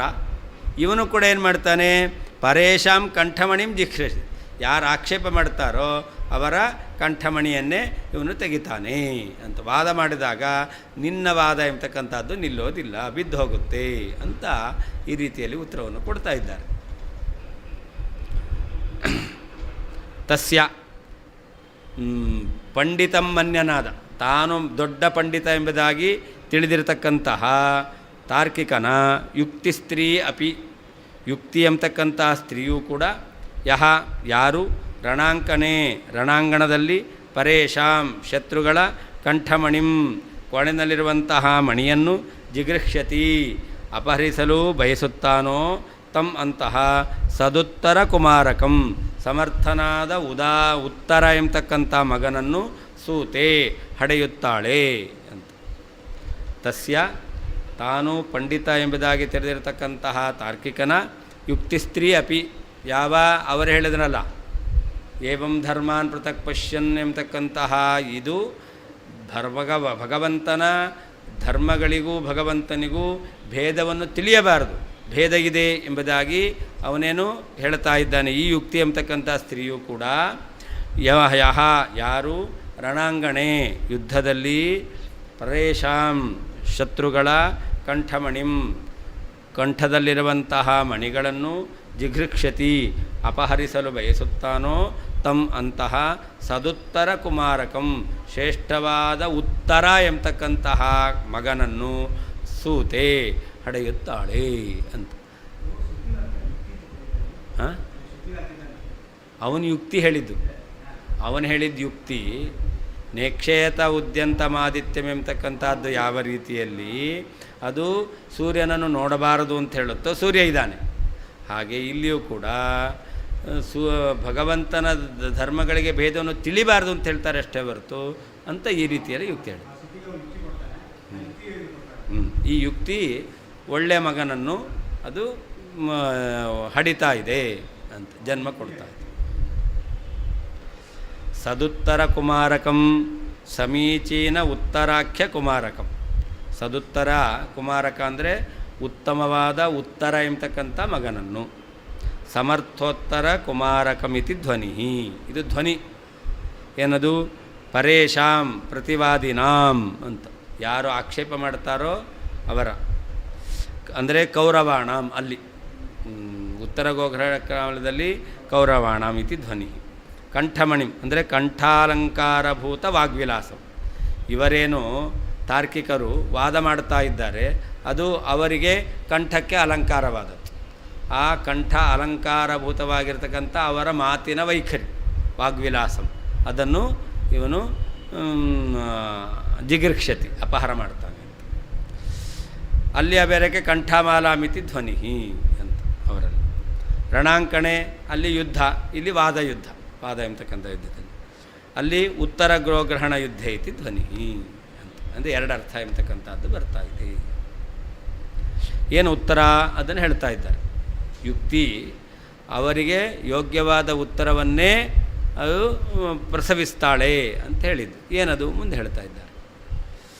ಸೂರ್ಯೋದಯೋಪಿ ದಿವಿಜೈ ದಿಜಿಜೈಸ್ವೇನ ಚೇಕ್ಷ್ಯತೆ ದೋಷಾದಭೀರುಭಿರ್ದೋಷ ಅಜಾನದ್ಭಿರ್ನರೈರಪಿ. ಅಲ್ಲಿ ಯಾವ ದರ್ಶನ ಎಂಬತಕ್ಕಂಥ ನಿಂದನೆ ಮಾಡ್ತಾ ಇದ್ದಾರೆ, ಅದು ಇಲ್ಲ ಎಂಬತಕ್ಕಂಥದ್ದು, ಅದು ಅಸತ್ತಾಗಿದೆ ಎಂಬತಕ್ಕಂಥದ್ದು, ಅದು ಒಂದು ನಿಯಮ. ಯಾವುದಾರ ದರ್ಶನವನ್ನು ನಿಂದನೆ ಮಾಡಿದ್ದಾರೆ, ಅದು ವಾಸ್ತವಿಕವಾಗಿ ಇಲ್ಲ ಅಂತ. ಆದರೆ ಆ ಯಾವುದನ್ನು ನೋಡಬಾರ್ದು ಅಂತ ನಿಂದನೆ ಮಾಡಿದ್ದಾರಲ್ಲ, ಅದು ಒಂದು ವೇಳೆ ಪ್ರಮಾಣ ಪ್ರಮಿತ ಆಗಿದೆ ಅಂತಾದರೆ ಆವಾಗ ಅಲ್ಲೇನರ್ಥ, ಅದನ್ನು ನಿಂದನೆ ಮಾಡಿದರೂ ಕೂಡ ವಸ್ತು ಇಲ್ಲ ಅಂತಾಗಲ್ಲ, ಆವಾಗ ದರ್ಶನ ಮಾತ್ರ ಮಾಡಬಾರ್ದು ಅಂತ ಅರ್ಥ. ಯಾವುದನ್ನು ನಿಂದನೆ ಮಾಡಿದ್ದಾರೋ ಅದು ಇಲ್ಲ ಅಂತ ಅದು ಒಂದು ನಿಯಮ. ಇದು ಉತ್ಸರ್ಗ ನಿಯಮ ಅಂತ ಹೇಳ್ತಾರೆ. ಇದಕ್ಕೆ ಅಪವಾದ. ಯಾವುದನ್ನು ನಿಂದನೆ ಮಾಡಿದಾರೋ ಅದಕ್ಕೆ ಪ್ರಮಾಣ ಪ್ರಮಿತತ್ವ ಇದ್ದರೆ, ಈಗ ಸೂರ್ಯೋದಯವನ್ನು ನಿಂದನೆ ಮಾಡಿದ್ದಾರೆ, ಸೂರ್ಯೋದಯ ನಿಂದನೆ ಮಾಡಿದರೆ ಅದು ವಾಸ್ತವಿಕವಾಗಿ ಅರ್ಥ ಏನು? ಸೂರ್ಯೋದಯ ಇಲ್ಲ ಅಂತ ಅರ್ಥ. ಆದರೆ ಯಾವಾಗ ಸೂರ್ಯೋದಯ ಪ್ರಮಾಣದಿಂದ ಸಿದ್ಧವಾಗಿರುತ್ತೋ ಆವಾಗ ಸೂರ್ಯೋದಯ ನಿಂದನೆ ಮಾಡಿದರೆ ಅದೇನು ಹೇಳುತ್ತೆ? ದರ್ಶನ ಮಾಡಬಾರ್ದು ಅಂತ ಅರ್ಥ ಆಗುತ್ತೆ. ಇದು ನಿಯಮ. ಪ್ರಕೃತದಲ್ಲಿ ಯಾವುದನ್ನು ನಿಂದನೆ ಮಾಡಿದ್ದಾರೆ? ಸೂರ್ಯನ ಭಗವಂತನ ಧರ್ಮಗಳನ್ನು ನೋಡಬಾರದು, ನೋಡಿದ್ರೆ ಅಧಃಪತನ ಹೊಂತಾನೆ ಅಂತ ನಿಂದನೆ ಮಾಡಿದ್ದಾರೆ. ಹಾಗಾದರೆ ಯಾವುದನ್ನು ನಿಂದನೆ ಮಾಡಿದ್ದಾರೋ ನಿಯಮ ಏನು? ಅದು ಅಸತ್ತಾಗಿದೆ. ಭಗವಂತನಿಗೂ ಭಗವಂತನ ಧರ್ಮಗಳಿಗೂ ದರ್ಶನವನ್ನು ನಿಂದನೆ ಮಾಡಿದ್ದಾರೆ. ಹಾಗಾದ್ರೆ ಏನಾಯಿತು? ಭಗವಂತನಿಗೂ ಭಗವಂತನ ಧರ್ಮಗಳಿಗೂ ಭೇದ ಎಂಬತಕ್ಕಂಥದ್ದು ಇಲ್ಲ ಅಂತಾಯಿತು. ಇದು ಮುಖ್ಯ ನಿಯಮ. ಇಲ್ಲಿಗ ಸೂರ್ಯನ ದರ್ಶನವನ್ನು, ಉದಯಿಸುವ ಸೂರ್ಯನ ದರ್ಶನವನ್ನು ನಿಂದನೆ ಮಾಡಿದ್ದಾರೆ, ಅದು ಇಲ್ಲ ಅಂತಾಗಬೇಕು. ಆದರೆ ಯಾವಾಗ ಸೂರ್ಯನ ಉದಯ ಎಂಬತಕ್ಕಂಥದ್ದು ಪ್ರಮಾಣ ಪ್ರಮಿತವಾಗಿದೆಯೋ ಅದು ಎಲ್ಲಿ ಪರ್ಯವಸಾನ ಆಗುತ್ತೆ? ದರ್ಶನ ಮಾಡಬಾರ್ದು ಅಂತ ಪರ್ಯವಸಾನ ಆಗುತ್ತೆ. ಅದೇ ಇಲ್ಲ ಅಂತಾಗಲ್ಲ, ದರ್ಶನ ಮಾಡಬಾರ್ದು ಅಂತ ಅನ್ನೋದರಲ್ಲಿ ಪರ್ಯವಸಾನ ಆಗುತ್ತೆ. ಪ್ರಕೃತದಲ್ಲಿ ಭಗವಂತನಿಗೂ ಭಗವಂತನ ಧರ್ಮಗಳಿಗೂ ಭೇದವನ್ನು ಯಾರು ತಿಳಿದಿದ್ದಾರೆ? ಉದಯಿಸುವ ಸೂರ್ಯನನ್ನು ತಿಳಿದಿದ್ದಾರೆ. ಅದಕ್ಕೆ ಹೇಳ್ತಾ ಇದ್ದಾರೆ, ದಿವಿಜೈಹಿ ದಿತಿಜೈಹಿ ಸ್ವೇನಚ ಈಕ್ಷತೆ ಅಂತ. ಸೂರ್ಯನ ಉದಯ ಇದೆ ಅನ್ನೋದು ದೇವತೆಗಳಿಗೆ ಗೊತ್ತು, ದೈತ್ಯರಿಗೆ ಗೊತ್ತು, ತನಗೂ ಗೊತ್ತು. ಸೂರ್ಯನಿಗೆ, ಉದಯಿಸುವ ಸೂರ್ಯನಿಗೆ ಗೊತ್ತಿದೆಯೇ ಇಲ್ವೋ? ಇದೆ. ಆದ್ದರಿಂದ ಯಾವ ಸೂರ್ಯ ದರ್ಶನ ಮಾಡಬಾರ್ದು ಅಂತ ಹೇಳಿದಾರಲ್ಲ, ಸೂರ್ಯ ಉದಯವೇ ಇಲ್ಲ ಅಂತ ಹೇಳಿಕ್ಕೆ ಬರಲ್ಲ. ಉದಯಿಸುವ ಸೂರ್ಯನನ್ನು ದರ್ಶನ ಮಾಡಬಾರ್ದು ಅಂತ ಹೇಳಿದ್ದಾರೆ, ಉದಯಿಸುವ ಸೂರ್ಯನೇ ಇಲ್ಲ ಅಂತ ಹೇಳಿಕ್ಕೆ ಬರಲ್ಲ. ಯಾಕೆ? ಉದಯಿಸುವ ಸೂರ್ಯ ಪ್ರಮಾಣ ಪ್ರಮಿತನಾಗಿದ್ದಾನೆ. ದೇವತೆಗಳು ನೋಡಿದ್ದಾರೆ, ದೈತ್ಯರು ನೋಡಿದ್ದಾರೆ, ಸ್ವತಃ ಸೂರ್ಯ ತಾನು ತನ್ನದ ಉದಯಿಸುವಿಕೆಯನ್ನು ನೋಡಿದ್ದಾನೆ. ಅಂದರೆ ಸೂರ್ಯನ ಉದಯಿಸುವಿಕೆ ಪ್ರಮಾಣ ಸಿದ್ಧವಾಗಿದೆ. ಹಾಗಾದರೆ ಸೂರ್ಯನ ದರ್ಶನ ನಿಂದನೆ ಮಾಡಿ ಎಲ್ಲಿ ಪರ್ಯವಸಾನ ಆಗುತ್ತೆ? ಸೂರ್ಯನ ಉದಯಿಸುವಿಕೆ ಇಲ್ಲ ಅಂತಲ್ಲ, ದರ್ಶನ ಮಾಡಬಾರದು ಅಂತ ಅದರಲ್ಲಿ ಪರ್ಯವಸಾನ ಆಗುತ್ತೆ. ಅಷ್ಟೇ ಅಲ್ಲ, ಸೂರ್ಯ ದರ್ಶನ ಇನ್ಯಾರು ನೋಡ್ತಾರೆ? ನಾಸ್ತಿಕರು. ದೋಷಾದ್ ಅಭೀರುಭಿ, ಗ್ರಹಣ ಕಾಲದಲ್ಲಿ ತಿಂತೇವೆ ಏನಾಗುತ್ತೆ ಅಂತೆಲ್ಲ ಚಾಲೆಂಜ್ ಮಾಡ್ತಾರಲ್ಲ, ಅವರು ದೋಷಕ್ಕೆ ಭಯವುಳ್ಳವರಲ್ಲ. ದೋಷಕ್ಕೆ ಭಯ ಪಡದೇ ಇರತಕ್ಕಂಥವರು ಉದಯಿಸುವ ಸೂರ್ಯನನ್ನು ನೋಡ್ತಾರೆ. ಉದಯಿಸುವ ಸೂರ್ಯನನ್ನು ನೋಡಬಾರ್ದು ಅಂತ ಯಾರಿಗೆ ಗೊತ್ತಿಲ್ವೋ ಅದಕ್ಕೆ ಹೇಳ್ತಾರೆ ದೋಷಂ ಅಜಾನದ್ಭಿ. ಯಾರಿಗೆ ದೋಷ ಇದೆ ಅಂತ ತಿಳಿದಿಲ್ವೋ ಅಂಥವರು ನೋಡ್ತಾರೆ. ಹಾಗಾದರೆ ಉದಯಿಸುವ ಸೂರ್ಯ ಇದ್ದಾನೆ ಅಂತಾಯಿತು. ಉದಯಿಸುವ ಸೂರ್ಯ ಇದ್ದಾನೆ, ನೋಡಬಾರ್ದು ಅಂತಂದರೆ ಅದಕ್ಕೇನರ್ಥ? ಉದಯಿಸುವ ಸೂರ್ಯನನ್ನು ನೋಡಬಾರ್ದು ಅಂತ ಅರ್ಥ ಅಷ್ಟೇ ಹೊರತು ಉದಯಿಸುವ ಸೂರ್ಯನೇ ಇಲ್ಲ ಅಂತ ಅರ್ಥ ಅಲ್ಲ. ಶಶವಿಷಾಣವನ್ನು ನೋಡಬಾರ್ದು ಅಂತ ಏನರ್ಥ? ಶಶವಿಷಾಣ ಇಲ್ಲ ಅಂತ ಅರ್ಥ ಆಯಿತು. ಹಾಗಾದರೆ ಕೆಲವು ಕಡೆಯಲ್ಲಿ ನೋಡಬಾರ್ದು ಅಂತ ಹೇಳಿದ್ದು ಏನಾಗುತ್ತೆ? ವಸ್ತುವೇ ಇಲ್ಲ ಅಂತ ಹೇಳುತ್ತೆ. ಎಲ್ಲಿ ನೋಡೋದು ಪ್ರಮಾಣ ಪ್ರಮಿತವಾಗಿದೆಯೋ ಅಂಥ ಕಡೆಯಲ್ಲಿ ಅದಕ್ಕೇನರ್ಥ? ಅದು ಇಲ್ಲ ಅಂತಾಗಲ್ಲ, ಅದನ್ನು ಮಾತ್ರ ನಿಂದನೆ ಮಾಡಿದ್ದಾರೆ ಅಂತ ಅರ್ಥ. ಪ್ರಕೃತದಲ್ಲಿ ಸೂರ್ಯನ ದರ್ಶನವನ್ನು ನಿಂದನೆ ಮಾಡಿದ್ದಾರೆ. ಸೂರ್ಯನ ದರ್ಶನ ನಿಂದನೆ ಮಾಡಿದ್ದರಿಂದ ಏನರ್ಥ? ಉದಯಿಸುವ ಸೂರ್ಯನೇ ಇಲ್ಲ ಅಂತ ಅರ್ಥ ಅಲ್ಲ, ಉದಯಿಸುವ ಸೂರ್ಯನ ದರ್ಶನವನ್ನು ಮಾಡಬಾರದು ಅಂತ ಅರ್ಥ.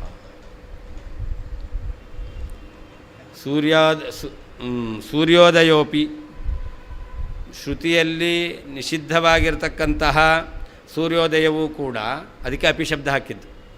ನೇಕ್ಷೇತೋದ್ಯಂತಮಾದತ್ಯವೆಂಬಲ್ಲಿ ಹೇಳಿದಾರಲ್ಲ, ಅಲ್ಲಿ ಉದಯಿಸುವಂತಹ ಸೂರ್ಯನ ದರ್ಶನ ಮಾಡಬಾರ್ದು ಅಂತ. ಅಂದರೆ ಶ್ರುತಿ ನಿಷಿದ್ಧವಾದ ಸೂರ್ಯೋದಯವೂ ಕೂಡ ದಿವಿಜೈಹಿ ದೇವತೆಗಳಿಂದ, ದಿತಿಜೈಹಿ ದೈತ್ಯರಿಂದ, ಸ್ವೇನಚ ಸೂರ್ಯನಿಂದಲೂ ಕೂಡ ದೋಷಾದ ಅಭೀರುಭಿಹಿ ದೋಷಕ್ಕೆ ಭಯಪಡದೇ ಇರತಕ್ಕಂಥ ನಾಸ್ತಿಕರಿಂದ, ದೋಷಂ ಪಾಪ ಇದೆ ಎಂಬತಕ್ಕಂಥದ್ದನ್ನು ಅಜಾನದ್ಭಿಹಿ ತಿಳಿಯದೇ ಇರತಕ್ಕಂತಹ ಜೀವರಿಂದಲೂ ಕೂಡ, ನರೈಹಿ ಮನುಷ್ಯರಿಂದಲೂ ಈಕ್ಷತೆ ತಿಳಿಯಲ್ಪಡ್ತಾ ಇದೆ. ಅಂದರೆ ಸೂರ್ಯೋದಯವೇ ಇಲ್ಲ ಅಂತ ಹೇಳಲಿಕ್ಕೆ ಬರೋದಿಲ್ಲ. ಸೂರ್ಯೋದಯೋಪಿ ಶ್ರುತಿ ನಿಷಿದ್ಧವಾಗಿರ್ತಕ್ಕಂತಹ ಸೂರ್ಯೋದಯವಾದರೂ ದಿವಿಜೈಹಿ ದೇವತೆಗಳಿಂದ, ದಿತಿಜೈಹಿ ದೈತ್ಯರಿಂದ, ಸ್ವೇನಚ ಸೂರ್ಯನಿಂದಲೂ, ದೋಷಾತ್ ಸೂರ್ಯ ದರ್ಶನವನ್ನು ಮಾಡಿದರೆ ಪಾಪ ಬರುತ್ತೆ ಎಂಬತಕ್ಕಂಥದ್ರಿಂದ, ಅಭೀರುಭಿಹಿ ಭಯಪಡದೇ ಇರತಕ್ಕಂಥ ನಾಸ್ತಿಕರಿಂದ, ದೋಷಂ ಸೂರ್ಯ ಉದಯಿಸುವ ಸೂರ್ಯನ ದರ್ಶನ ಮಾಡಿದರೆ ಪಾಪ ಬರುತ್ತೆ ಎಂಬತಕ್ಕಂಥದ್ದನ್ನು ಅಜಾನದ್ಭಿ ನರೈಹಿ ತಿಳಿಯದೇ ಇರತಕ್ಕಂಥ ಮನುಷ್ಯರಿದ್ದಲೂ ಕೂಡ ಈಕ್ಷತೆ ನೋಡಲ್ಪಡ್ತಾ ಇದೆ.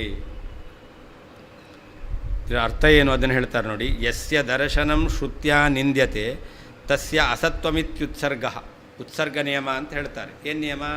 ಯಾವುದರ ದರ್ಶನವನ್ನು ಶ್ರುತಿ ನಿಷೇಧ ಮಾಡಿದೆಯೋ, ನಿಂದನೆ ಮಾಡಿದೆಯೋ ಅದು ಇಲ್ಲ ಅಂತ ಅರ್ಥ. ಭಗವಂತನ ಧರ್ಮವನ್ನು, ಧರ್ಮದ ದರ್ಶನವನ್ನು ನಿಂದನೆ ಮಾಡಿದೆ.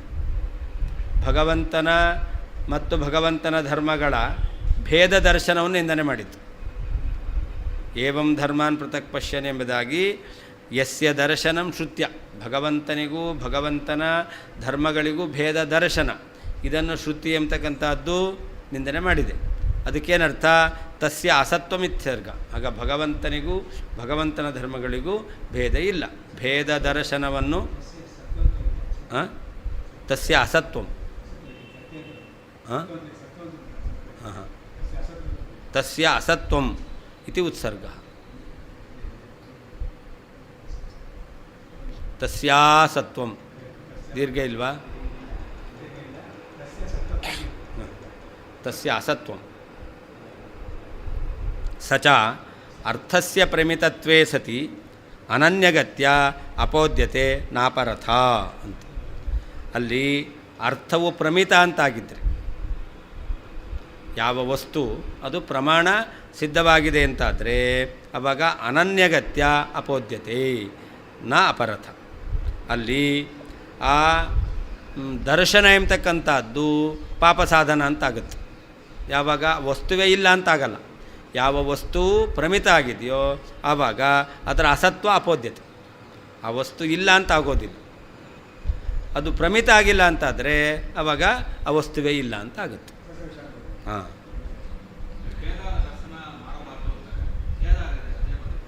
ಹೌದು. ಕೇದಾರ ಹೋಗಿ ನೋಡಬಾರ್ದು ಅಂತಿದೆ, ಕೇದಾರ ಇಲ್ಲೇ ಇಲ್ಲ ಅಂತ ಅರ್ಥ ಅಲ್ಲ. ಹಾಗೆ ಹಾಂ ಹಾಂ ಇಲ್ಲ ಅಂತ ಅರ್ಥ ಅಲ್ಲ. ಸವಿತೃಶಿರಂ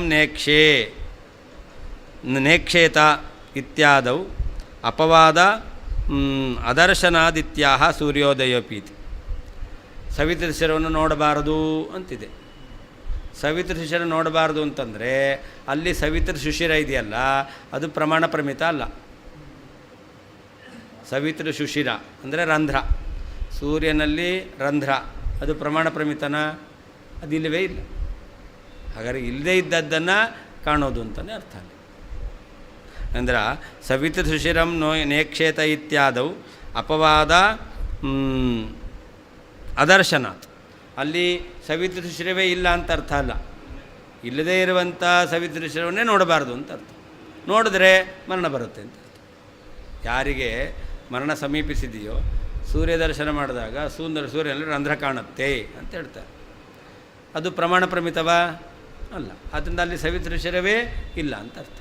ಅದರಿಂದ ಹಿಂದೆ ಹೇಳಿದ್ರಲ್ಲ, ಯಸ್ಯ ದರ್ಶನಂ ಶ್ರುತ್ಯ ನಿಂದ್ಯತೆ ತಸ್ಯ ಅಸತ್ವ. ಸವಿತೃಶಿರಂ ನೇಕ್ಷೇತ ಅಂತ ಶ್ರುತಿ ಹೇಳ್ತಾ ಇದೆ. ಅದರಿಂದ ಸವಿತೃಶಿರ ಏನಾಗಿದೆ? ತಸ್ಯ ಅಸತ್ವ, ಅದು ಇಲ್ಲ ಅಂತಲೇ ಅರ್ಥ. ಅಪವಾದ ಯಾವುದದು? ಅದಕ್ಕೆ ಹೇಳ್ತಾ ಇದ್ದಾರೆ ಸೂರ್ಯೋದಯೋಪೀತಿ ಪ್ರಕೃತೇ ಚ ನೇಕ್ಷೇತೋದ್ಯಂತಮಿತ್ಯಾದೌ ಅಪವಾದಕ ಸದ್ಭಾವಾತ್ ಕಥಮಸೌ ನಾಪೋದ್ಯ ಇತ್ಯಾಹ ಅಂತ. ಪ್ರಕೃತದಲ್ಲಿ ಸೂರ್ಯ ಉದಯ ಎಂಬತಕ್ಕಂಥದ್ದು ಪ್ರಮಾಣ ಸಿದ್ಧವಾಗಿದೆ. ಅದರಿಂದಾಗಿ ಯಾವುದು ಶ್ರುತಿಯಲ್ಲಿ ದರ್ಶನ ನಿಂದಿತವಾಗಿದೆಯೋ ಅದು ಪ್ರಮಾಣ ಪ್ರಮಿತ ಆಗಿಲ್ಲ ಅಂತಾದರೆ ಅವಾಗ ಮಾತ್ರ ಅಸತ್ವ ಎಂಬತಕ್ಕಂಥದ್ದು ಹೇಳುತ್ತೆ ಅಂತ.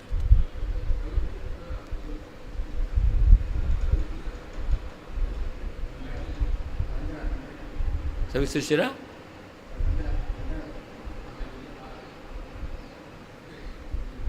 ಇದೆಯಲ್ಲ ಅಲ್ಲಿ ಇದರಲ್ಲಿ ಸುರೋತ್ತಮರ ವ್ಯಾಖ್ಯಾನದಲ್ಲಿ ಸವಿತು ಸುಶಿರಂ ನೇಕ್ಷ್ಯತ ಇಲ್ವಾ?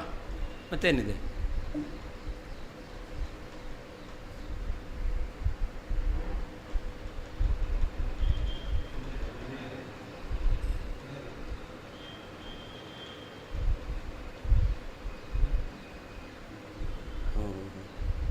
ಇಲ್ಲ, ಅಷ್ಟು ಬಿಟ್ಟೋಗಿದೆ. ಈ ಪ್ರಕೃತಿ ಚ ಅಂತ ಆದಮೇಲೆ ಅಲ್ಲಿ ಇಟ್ಕೊಳ್ಬೇಕು. ಸವಿತು ಸುಶಿರಂ ನೇಕ್ಷೇತ ಅಂತ ಬರ್ಕೋಬೇಕು. ಸವಿತೃ ಸುಶಿರಂ ನೇಕ್ಷೇತ. ಹಾಂ, ಸುಶಿರಂ.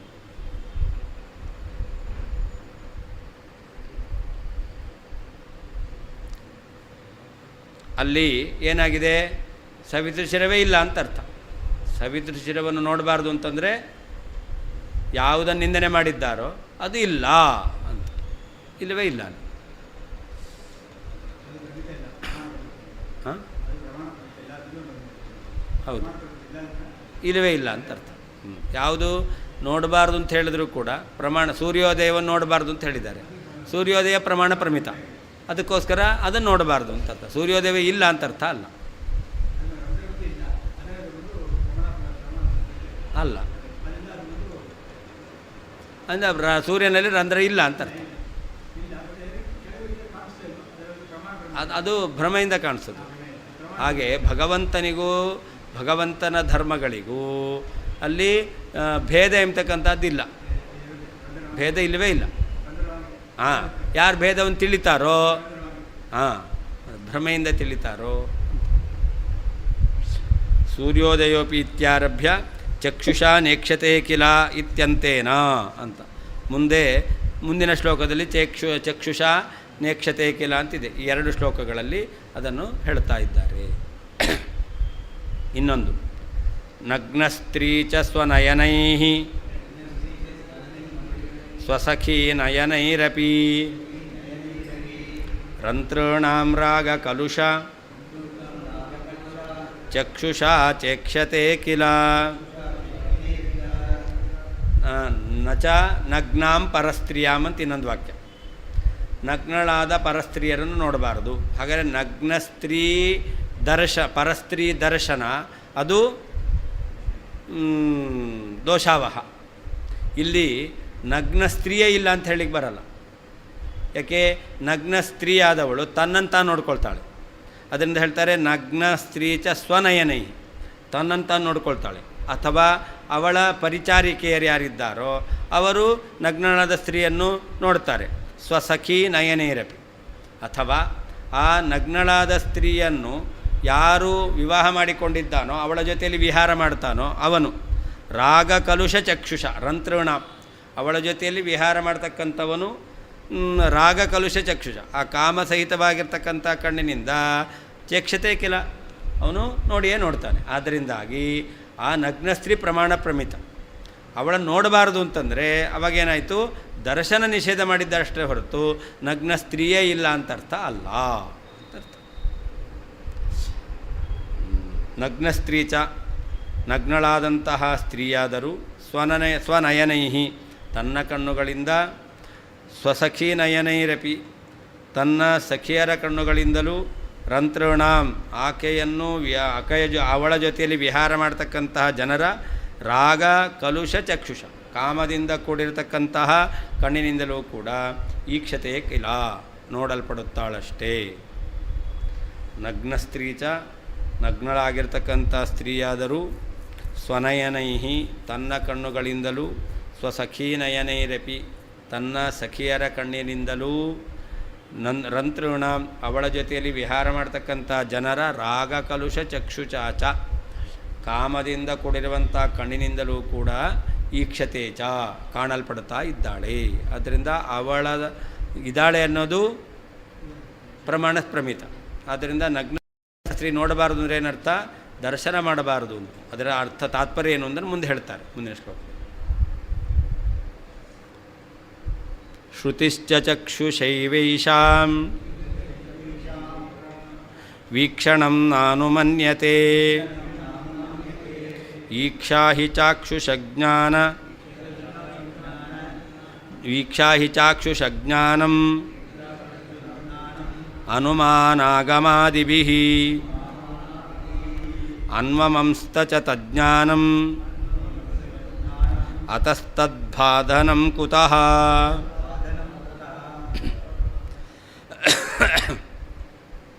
ನೇಕ್ಷೇತೋದ್ಯಂತಮಾದಿತ್ಯಂ ನಚ ನಗ್ನಾಂ ಪರಸ್ತ್ರೀಯಂ ಅಂತ ಶ್ರುತಿ ಇದೆಯಲ್ಲ, ಇದೇನು ನಿಷೇಧ ಮಾಡ್ತಾ ಇದೆ ಅದನ್ನು ಹೇಳ್ತಾ ಇದ್ದಾರೆ. ಶ್ರುತಿಶ್ಚ ಚಕ್ಷುಷೈವ ಯೇಷಾಂ ವೀಕ್ಷಣಂ ನ ಅನುಮನ್ಯತೆ. ಉದಯಿಸುವ ಸೂರ್ಯನನ್ನು ಕಣ್ಣಿನಿಂದ ನೋಡಬಾರದು, ಪರಸ್ತ್ರೀಯನ್ನು ನಗ್ನಳಾಗಿರ್ತಕ್ಕಂಥವಳು ಪರಸ್ತ್ರೀಯನ್ನು ಕಣ್ಣಿನಿಂದ ನೋಡಬಾರದು ಅಂತ ಹೇಳ್ತಾ ಇದೆ ಅಷ್ಟೇ ಹೊರತು ಅದೇನು ಹೇಳುತ್ತೆ, ಸೂರ್ಯ ಉದಯಿಸ್ದ ಯಾರೋ ಹೇಳಿದ್ರು ಕೇಳ್ಬೋದು, ಅಥವಾ ಎಲ್ಲ ಕಡೆ ಬೆಳಗಾಯಿತು, ಬೆಳಕು ಬಂದಿದೆ, ಸೂರ್ಯ ಉದಯಿಸ್ದ ಅಂತ ಅನುಮಾನದ ತಿಳ್ಕೊಳ್ಬೋದು. ಅಂದ ಅನುಮಾನದಿಂದ ಮತ್ತು ಆಗಮದಿಂದ ಜ್ಞಾನವನ್ನು ಶ್ರುತಿ ಪಡೆಯಬಹುದು ಅಂತ ಹೇಳ್ತಾ ಇದೆ. ಮತ್ತು ನೇಕ್ಷೇತ ಎಂಬುವ ವಾಕ್ಯದಿಂದ ಶ್ರುತಿ ಏನು ಹೇಳ್ತಾ ಇದೆ, ಪ್ರತ್ಯಕ್ಷವಾಗಿ ನೋಡಬಾರದು ಅಂತ ಹೇಳ್ತಾ ಇದೆ. ಅಂದರೆ ಈಕ್ಷಾ ಹಿ ಚಾಕ್ಷುಷಜ್ಞಾನಂ. ಈಕ್ಷಾ ಅಂತಂದರೆ ಚಕ್ಷುರೀಂದ್ರಿಯಿಂದ ಬರತಕ್ಕಂಥ ಜ್ಞಾನ, ಅದನ್ನು ಅನುಮನ್ಯತೆ, ಅವನು ನೋಡಬಾರದು ಅಂತ ಹೇಳುತ್ತೆ. ಅನುಮಾನಾಗಮಾದಿಭಿಃ ಅನ್ವಮಂಸ್ತ ಚ. ಅನುಮಾನದಿಂದ ಸೂರ್ಯನ ಉದಯ ಆಯಿತು ಅಂತ ತಿಳ್ಕೊಬೋದು. ಹಾಗೇ ಆಗಮದಿಂದ ಯಾರೋ ಹೇಳಿದ್ರು ಸೂರ್ಯ ಉದಯಿಸ್ತು ಅಂತ ತಿಳ್ಕೊಳ್ಬೋದು. ಈ ರೀತಿಯಲ್ಲಿ ಶ್ರುತಿ ಏನು ಹೇಳುತ್ತೆ, ಚಕ್ಷುರಿಂದ್ರಿಯದಿಂದ ಮಾತ್ರ ಸ್ನಾತಕನಾದವನು ಈ ಸೂರ್ಯೋದಯವನ್ನು ನೋಡಬಾರದು ಅಂತ ಹೇಳುತ್ತಷ್ಟೇ ಹೊರತು ಸೂರ್ಯೋದಯ ಇಲ್ಲವೇ ಇಲ್ಲ ಅಂತ ಹೇಳೋದಿಲ್ಲ. ಯಾಕೆ, ಸೂರ್ಯೋದಯ ಇದೆ ಅನ್ನೋದಕ್ಕೆ ಪ್ರಮಾಣ ಇದೆ. ಅದರಿಂದ ಅತಃ ತದ್ಬಾಧನಂ ಕುತಃ. ಅದರಿಂದ ಸೂರ್ಯೋದಯವೇ ಇಲ್ಲ ಅಂತ ಹೆಂಗೆ ಹೇಳ್ತೀರಾ? ಹಿಂದೆ ಹೇಳಿದ್ರು ಯಾವುದರ ದರ್ಶನವನ್ನು ನಿಷೇಧ ಮಾಡಿದ್ದಾರೋ ಅದಿಲ್ಲವೇ ಇಲ್ಲ ಅಂತ ಉತ್ಸರ್ಗ ನಿಯಮ ಅಂತ ಹೇಳಿತ್ತು. ಈಗ ಸೂರ್ಯ ದರ್ಶನವನ್ನು ನಿಂದನೆ ಮಾಡಿದ್ದಾರೆ. ಅಂದರೆ ಸೂರ್ಯ ಉದಯಿಸಬೇಕೇ ಇಲ್ಲ, ಸೂರ್ಯ ಉದಯ ದರ್ಶನ ನಿಂದನೆ ಮಾಡಿದ್ದಾರೆ. ಸೂರ್ಯನ ಉದಯವೇ ಇಲ್ಲ ಅಂತ ಹೇಳಿಕ್ಕೆ ಬರುತ್ತಾ? ಹೇಳಿಕ್ಕೆ ಬರೋದಿಲ್ಲ. ಅದನ್ನೇ ಈಗ ಅಲ್ಲಿ ನೇಕ್ಷೇತ ಎಂಬಲ್ಲಿ ಈಕ್ಷಾ ಶಬ್ದ ಇದೆ. ಚಕ್ಷುರೀಂದ್ರಿಯದಿಂದ ಜ್ಞಾನವನ್ನು ನಿಷೇಧ ಮಾಡಿದ್ದಷ್ಟೇ ಹೊರತು ಸರ್ವಥಾ ಜ್ಞಾನ ಇಲ್ಲ ಅಂತ ಹೇಳಿದ್ದಲ್ಲ. ಶ್ರುತಿಶ್ಚ ನೇಕ್ಷೇತೋದ್ಯಂತಮಾದಿತ್ಯಂ ನಚನಗ್ನಾಂ ಪರಸ್ತ್ರೀಂ ಎಂಬತಕ್ಕಂಥ ಶ್ರುತಿಯಾದರೂ ಯೇಷಾಂ ಸೂರ್ಯೋದಯ ನಗ್ನಳಾದ ಪರಸ್ತ್ರೀ ಇವರ ಚಾಕ್ಷುಷಾ ಏವ ಕಣ್ಣಿನಿಂದಲೇ ವೀಕ್ಷಣಂ ನೋಡುವಿಕೆಯನ್ನು ನ ಅನುಮನ್ಯತೆ ಸಮ್ಮತಿಸುವುದಿಲ್ಲ. ಈಕ್ಷಾ ಎಂಬತಕ್ಕಂಥದ್ದು ಚಾಕ್ಷುಷಜ್ಞಾನಂ ಹಿ ಚಕ್ಷುರಿಂದ್ರಿಯದಿಂದ ಬರತಕ್ಕಂತಹ ಜ್ಞಾನವಾಗಿದೆ. ಅನುಮಾನಾಗಮಾದಿಭಿಃ ಯುಕ್ತಿಯಿಂದ ಮತ್ತು ಶಬ್ದಗಳಿಂದ ಈ ಪ್ರಮಾಣಗಳಿಂದ ತಜ್ಞಾನಂ ಆ ಸೂರ್ಯನ ಉದಯಿಸಿರುವ ಜ್ಞಾನವನ್ನು ಮತ್ತು ಪರಸ್ತ್ರೀ ನಗ್ನಳಾಗಿದೆ ಎಂಬತಕ್ಕಂಥ ಜ್ಞಾನವನ್ನು ಯುಕ್ತಿಯಿಂದ ಮತ್ತು ಶಬ್ದಗಳಿಂದ ಶ್ರುತಿ ವೇದವು ಅನ್ವಮಂಸ್ತ ಅನುಮೋದಿಸಿದೆ. ಅತಃ ಆದ್ದರಿಂದ ತದ್ಬಾಧನಂ ಸೂರ್ಯೋದಯಾದಿಗಳು ಇಲ್ಲವೇ ಇಲ್ಲ, ನಗ್ನ ಸ್ತ್ರೀ ಇಲ್ಲವೇ ಇಲ್ಲ ಎಂಬತಕ್ಕಂಥದ್ದು ಕುತಃ ಹೇಗೆ ಸಾಧ್ಯ? ಶ್ರುತಿಶ್ಚ ನೇಕ್ಷೇತೋದ್ಯಂತಮಾದಿತ್ಯಂ ಎಂಬತಕ್ಕಂತಹ ಶ್ರುತಿಯಾದರೂ ಯೇಷಾಂ ಸೂರ್ಯೋದಯ ಮತ್ತು ನಗ್ನಳಾದ ಪರಸ್ತ್ರೀ ಇವರ ಚಕ್ಷುಷಾ ಏವ ಚಕ್ಷುರಿಂದ್ರಿಯದಿಂದಲೇ ನೋಡುವಿಕೆಯನ್ನು ನ ಅನುಮನ್ಯತೆ ಅನುಮೋದಿಸುವುದಿಲ್ಲ. ಈಕ್ಷಾ ಚಕ್ಷುರಿಂದ ಬರತಕ್ಕಂತಹ ಈಕ್ಷಾ ಎಂಬತಕ್ಕಂಥದ್ದು ಚಾಕ್ಷುಷ ಜ್ಞಾನಂ ಚಕ್ಷುರೀಂದ್ರಿಯದಿಂದ ಬರತಕ್ಕಂತಹ ಜ್ಞಾನ. ಅನುಮಾನಾಗಮಾದಿಭಿಃ ಅನುಮಾನ ಅಂದರೆ ಯುಕ್ತಿ, ಆಗಮ ಶಬ್ದ, ಇವುಗಳಿಂದ ಬರತಕ್ಕಂತಹ ತಜ್ಞಾನಂ ಸೂರ್ಯೋದಯ ಮತ್ತು ನಗ್ನ ಸ್ತ್ರೀ ಇವರ ಜ್ಞಾನವನ್ನು ಶ್ರುತಿ ವೇದವು ಅನ್ವಮಂಸ್ತ ಅನುಮೋದಿಸಿದೆ. ಅತಃ ಆದ್ದರಿಂದ ತದ್ಬಾಧನಂ ಸೂರ್ಯ ಉದಯ ಮತ್ತು ನಗ್ನ ಸ್ತ್ರೀ ಇವರು ಇಲ್ಲವೇ ಇಲ್ಲವೇ ಎಂಬತಕ್ಕಂಥದ್ದು ಕುತಃ ಹೇಗೆ ಸಾಧ್ಯ? ಆ ಶಬ್ದ ಕೇಳುತ್ತೆ, ಈ ಶಬ್ದ ಕೇಳಲ್ಲ.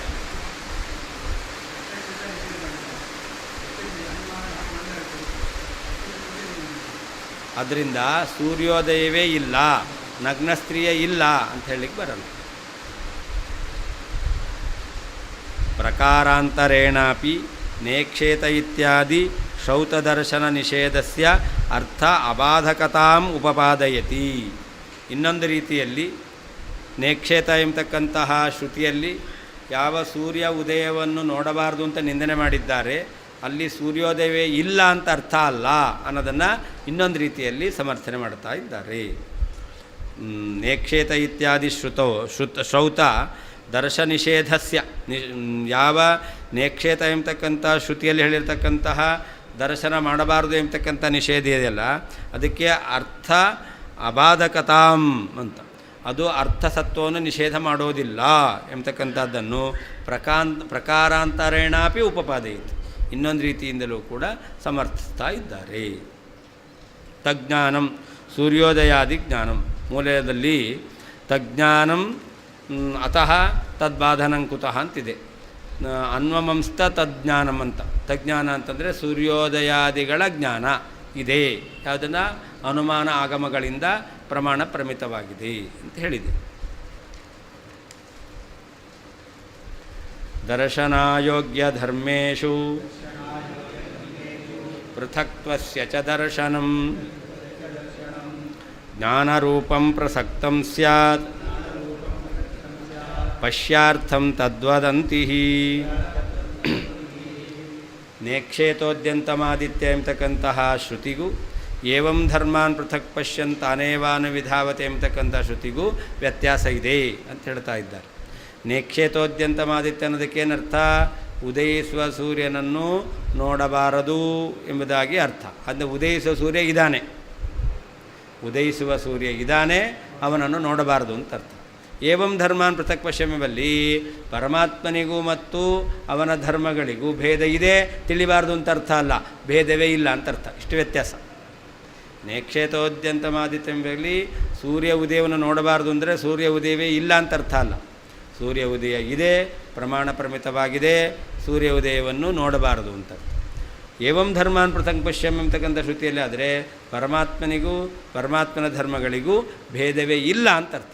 ಭೇದ ಇದೆ, ತಿಳಿಬಾರ್ದು ಅಂತ ಅರ್ಥ ಅಲ್ಲ. ಯಾಕೆ ಅಂತಂದರೆ ದರ್ಶನ ಅಯೋಗ್ಯ ಧರ್ಮೇಶು, ಯಾವುದು ಕಣ್ಣಿನಿಂದ ನೋಡಲಿಕ್ಕೆ ಆಗದೇ ಇರತಕ್ಕಂತಹ ವಸ್ತು ವಿಷಯದಲ್ಲಿ ಜ್ಞಾನವನ್ನು ನಿಷೇಧ ಮಾಡ್ತಾ ಇದ್ದಾರೋ ಪೃಥಕ್ತಸ್ವಚ ದರ್ಶನ, ಅಲ್ಲಿ ಪ್ರತ್ಯೇಕವಾಗಿ ತಿಳಿಯಬಾರದು, ಪ್ರತ್ಯೇಕವಾಗಿ ತಿಳಿದರೆ ಅದನ್ನು ದುಃಖಕ್ಕೆ ಕಾರಣ ಅಂತ ಹೇಳ್ತಾ ಇದ್ದಾರೋ ಅಂಥ ಕಡೆಯಲ್ಲಿ ಆ ವಸ್ತು ಇದೆಯಲ್ಲ ದರ್ಶನ ಅಯೋಗ್ಯವಾಗಿರ್ತಕ್ಕಂಥದ್ದು, ಇಲ್ಲವೇ ಇಲ್ಲ ಅಂತ ಅರ್ಥ. ಜ್ಞಾನರೂಪಂ ಪ್ರಸಕ್ತಂ ಸ್ಯಾತ್, ಅದು ಚಾಕ್ಷುಷ ಜ್ಞಾನ ಅಂತಲ್ಲ, ಮತ್ತು ಅದರ ಸಾಮಾನ್ಯ ಜ್ಞಾನ. ಏವಂ ಧರ್ಮಾನ್ ಪೃಥಕ್ ಪಶ್ಯನ್ ಅಂತಿದೆ, ಧರ್ಮಗಳನ್ನು ಸಾಮಾನ್ಯವಾಗಿ ತಿಳಿಯೋದು. ಸಾಮಾನ್ಯವಾಗಿ ತಿಳಿಯೋದು ಅಂತಂದರೆ ಪರಮಾತ್ಮನಲ್ಲಿ ಭೇದ ಇದೆ, ಪರಮಾತ್ಮನಿಗೂ ಪರಮಾತ್ಮನ ಧರ್ಮಕ್ಕೂ ಭೇದ ಇದೆ ಅಂತ ತಿಳಿಯೋದು. ನೋಡೇ ತಿಳಿಬೇಕು ಅಂತಲ್ಲ. ಅಲ್ಲಿ ನೇಕ್ಷೇತ ಆಮೇಲೆ ಈಕ್ಷ ಇದೆ, ಇಲ್ಲಿ ಪಶ್ಯ ಅಂತಿದೆ, ವ್ಯತ್ಯಾಸ ಇದೆ. ಅಲ್ಲಿರೋದು ನೇಕ್ಷೇತ ಎಂಬಲ್ಲಿ ಈಕ್ಷ ಧಾತು ಇರೋದು, ಈಕ್ಷ ದರ್ಶನೆ ಚಕ್ಷುರ ಜ್ಞಾನ, ಇಲ್ಲಿ ಪಶ್ಯನಂತ ಸಾಧಾರಣ ಜ್ಞಾನ. ಅದನ್ನು ಹೇಳ್ತಾ ಇದ್ದಾರೆ ಪಶ್ಯಾರ್ಥಂ ತದ್ವದಂತಿ ಅಂತ. ಪಶ್ಯಧಾತುವಿಗೆ ಅರ್ಥ ಏನು? ಸಾಮಾನ್ಯ ಜ್ಞಾನ. ಹಾಗಾದರೆ ಭಗವಂತನಿಗೂ ಭಗವಂತನ ಧರ್ಮಗಳಿಗೂ ಸಾಮಾನ್ಯ ಭೇದ ಜ್ಞಾನವೂ ಇರಬಾರ್ದು.